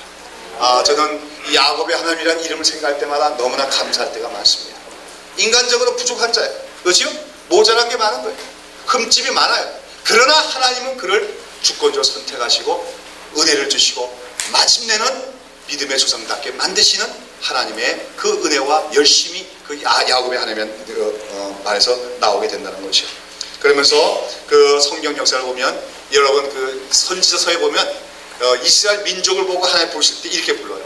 너 이스라엘아 부를 때도 있고 또 반면에 뭐예요? 너 야곱아 부를 때도 있어요. 이게 뭘 얘기하는 줄 압니까? 이스라엘 민족 보고 하는 말, 너는 존귀한 민족이다 그 얘기예요. 하나님과 함께 싸우는 민족이라는 거예요. 그러나 너는 원래는 뭐였다? 야곱아. 이사야서는 그런 말까지 나와요. 너 야곱 지렁이와 같은 야곱아. 지렁이와 같은 야곱아. 야곱은 지렁이 같은 자였다고 얘기합니다. 아시겠습니까? 그러나 그런 자를 언약을 맺으시고 선택해 주시고 믿음의 조상으로 삼아 이스라엘 존귀한 이름을 주신 하나님, 그 하나님을 기억하라고 해요. 우리의 과거는 지금 현재는 이스라엘일지 몰라도 우리의 과거는 야곱이었다는 것을 기억하고 늘 겸손하라는 겁니다. 그러면서 그 환난 날에 도우신 하나님만을 의지해라 하는 뜻으로서 성경에서는 너 이스라엘아, 동시에 뭐예요? 너 야곱아 얘기하고 있으면서 그 하나님을 야곱의 하나님이라고 부르게 되는 것입니다. 자, 오늘 정리해보면 야곱은 비록 인격적으로 미숙하고 부족한 것이 많은 삶이었어요. 그러나 뭐 어떤 마음이 있었어요? 하나님의 축복을 사모하는 마음이 있는 심령이 가난한 자입니다. 그것이 바로 하나님 백성의 특징이다 그랬습니다. 저는 오늘 이 야곱과 에서의 얘기를 살펴보면서 저에게 강한 인상으로 오는 그런 어떤 느낌이 하나 있어요. 그게 뭐냐면 바로 우리 한국 민족과 일본과의 관계입니다. 여러분, 한국 민족과 일본 민족 사실은 거의 동일 민족이라고 해도 다름이 없지요. 사실은 일본 사람들 아니라고 하지만 거의 일본의 문화의 기초는 한국에서 다 건너간 거나 다름이 없습니다. 혈통적으로도 그렇고. 자, 그러나 참 서로 많이 대조가 되는 민족이 한국 민족과 일본 민족이 아닌가 싶어요. 그 가운데 저는 일본 민족을 보면 꼭 누구와 같이 생각되냐면 에서처럼 생각이 됩니다. 그렇죠? 세상적으로 참 잘 나가요. 일본 사람들 털도 많이 났더라고요. 그런데 우리 민족은 뭐가 가냐? 야구 같은 민족이 아니냐. 환난을 당하고 어려움을 많이 당한 민족이 아닌가 싶습니다. 그런데 여러분, 에서가 세상적으로 잘 나갔던 것처럼 일본이 잘 나갑니다. 그러나 여러분, 그거는 언제까지나 지속될 수 있는 것이 아니에요. 그러나 우리 민족은 연약한 민족입니다. 아직까지도 분단되어 있는 민족 아니에요. 저는 하나님 앞에서 늘 이 민족을 위해서 기도할 때마다 그렇게 기도합니다. 하나님, 이 민족을 세상 속에 제사장 나라로 삼아 주십시오. 그 이유는 다른 거 없습니다. 이 민족은 연약한 민족이기 때문입니다. 제가 유일하게 하나님께 간구하시는 요청은 그겁니다. 주님, 우리 민족은 5,000년 찬란한 역사가 있고 두수한 두뇌와 그 능력이 있으니 우리 민족을 사용해 주십시오. 그거 아니에요. 하나님, 우리는 가장 연약한 민족입니다. 과거의 일제시대 때도 그랬고 과거의 6.25 때도 그렇고 하나님이 도와주시지 않으면 우리는 이미 멸절되고 소멸됐을 민족입니다. 그런 가운데서도 하나님의 백성들이 울부짖으며 하나님께 부르짖었을 때 이 민족을 구원해 주신 줄로 믿습니다. 아직까지도 우리는 우리 힘으로 자력으로 통일하지 못하는 연약한 민족입니다. 하나님이 약한 자의 하나님 아닙니까? 에서는 미워하시고 야곱은 사랑하시는 하나님이 아닙니까? 그러니 이 민족을 사용해달라고 저는 기도할 때가 많습니다. 여러분, 야곱의 하나님, 곧 우리의 하나님, 곧 연약한 민족의 하나님일 수가 있어요. 우리 자만하는 마음, 교만한 마음 다 버리고 인간적인 잔꾀를 의지하고 인간적인 수를 의지하는 그런 방법을 다 버리고 오직 하나님의 은혜와 축복을 사모하며 나간다면 하나님께서 우리 민족을 야곱과 같은 민족으로, 이 시대의 이스라엘 같은 민족으로 사용하시는 역사가 얼마든지 일어날 수 있는 줄로 믿습니다. 저는 이 야곱의 하나님을 사랑합니다. 야곱의 하나님 때문에 저는 소망을 둡니다. 우리 하나님 말씀 한 군데 읽고 이제 마치도록 합니다. 시편 146장 5절 말씀.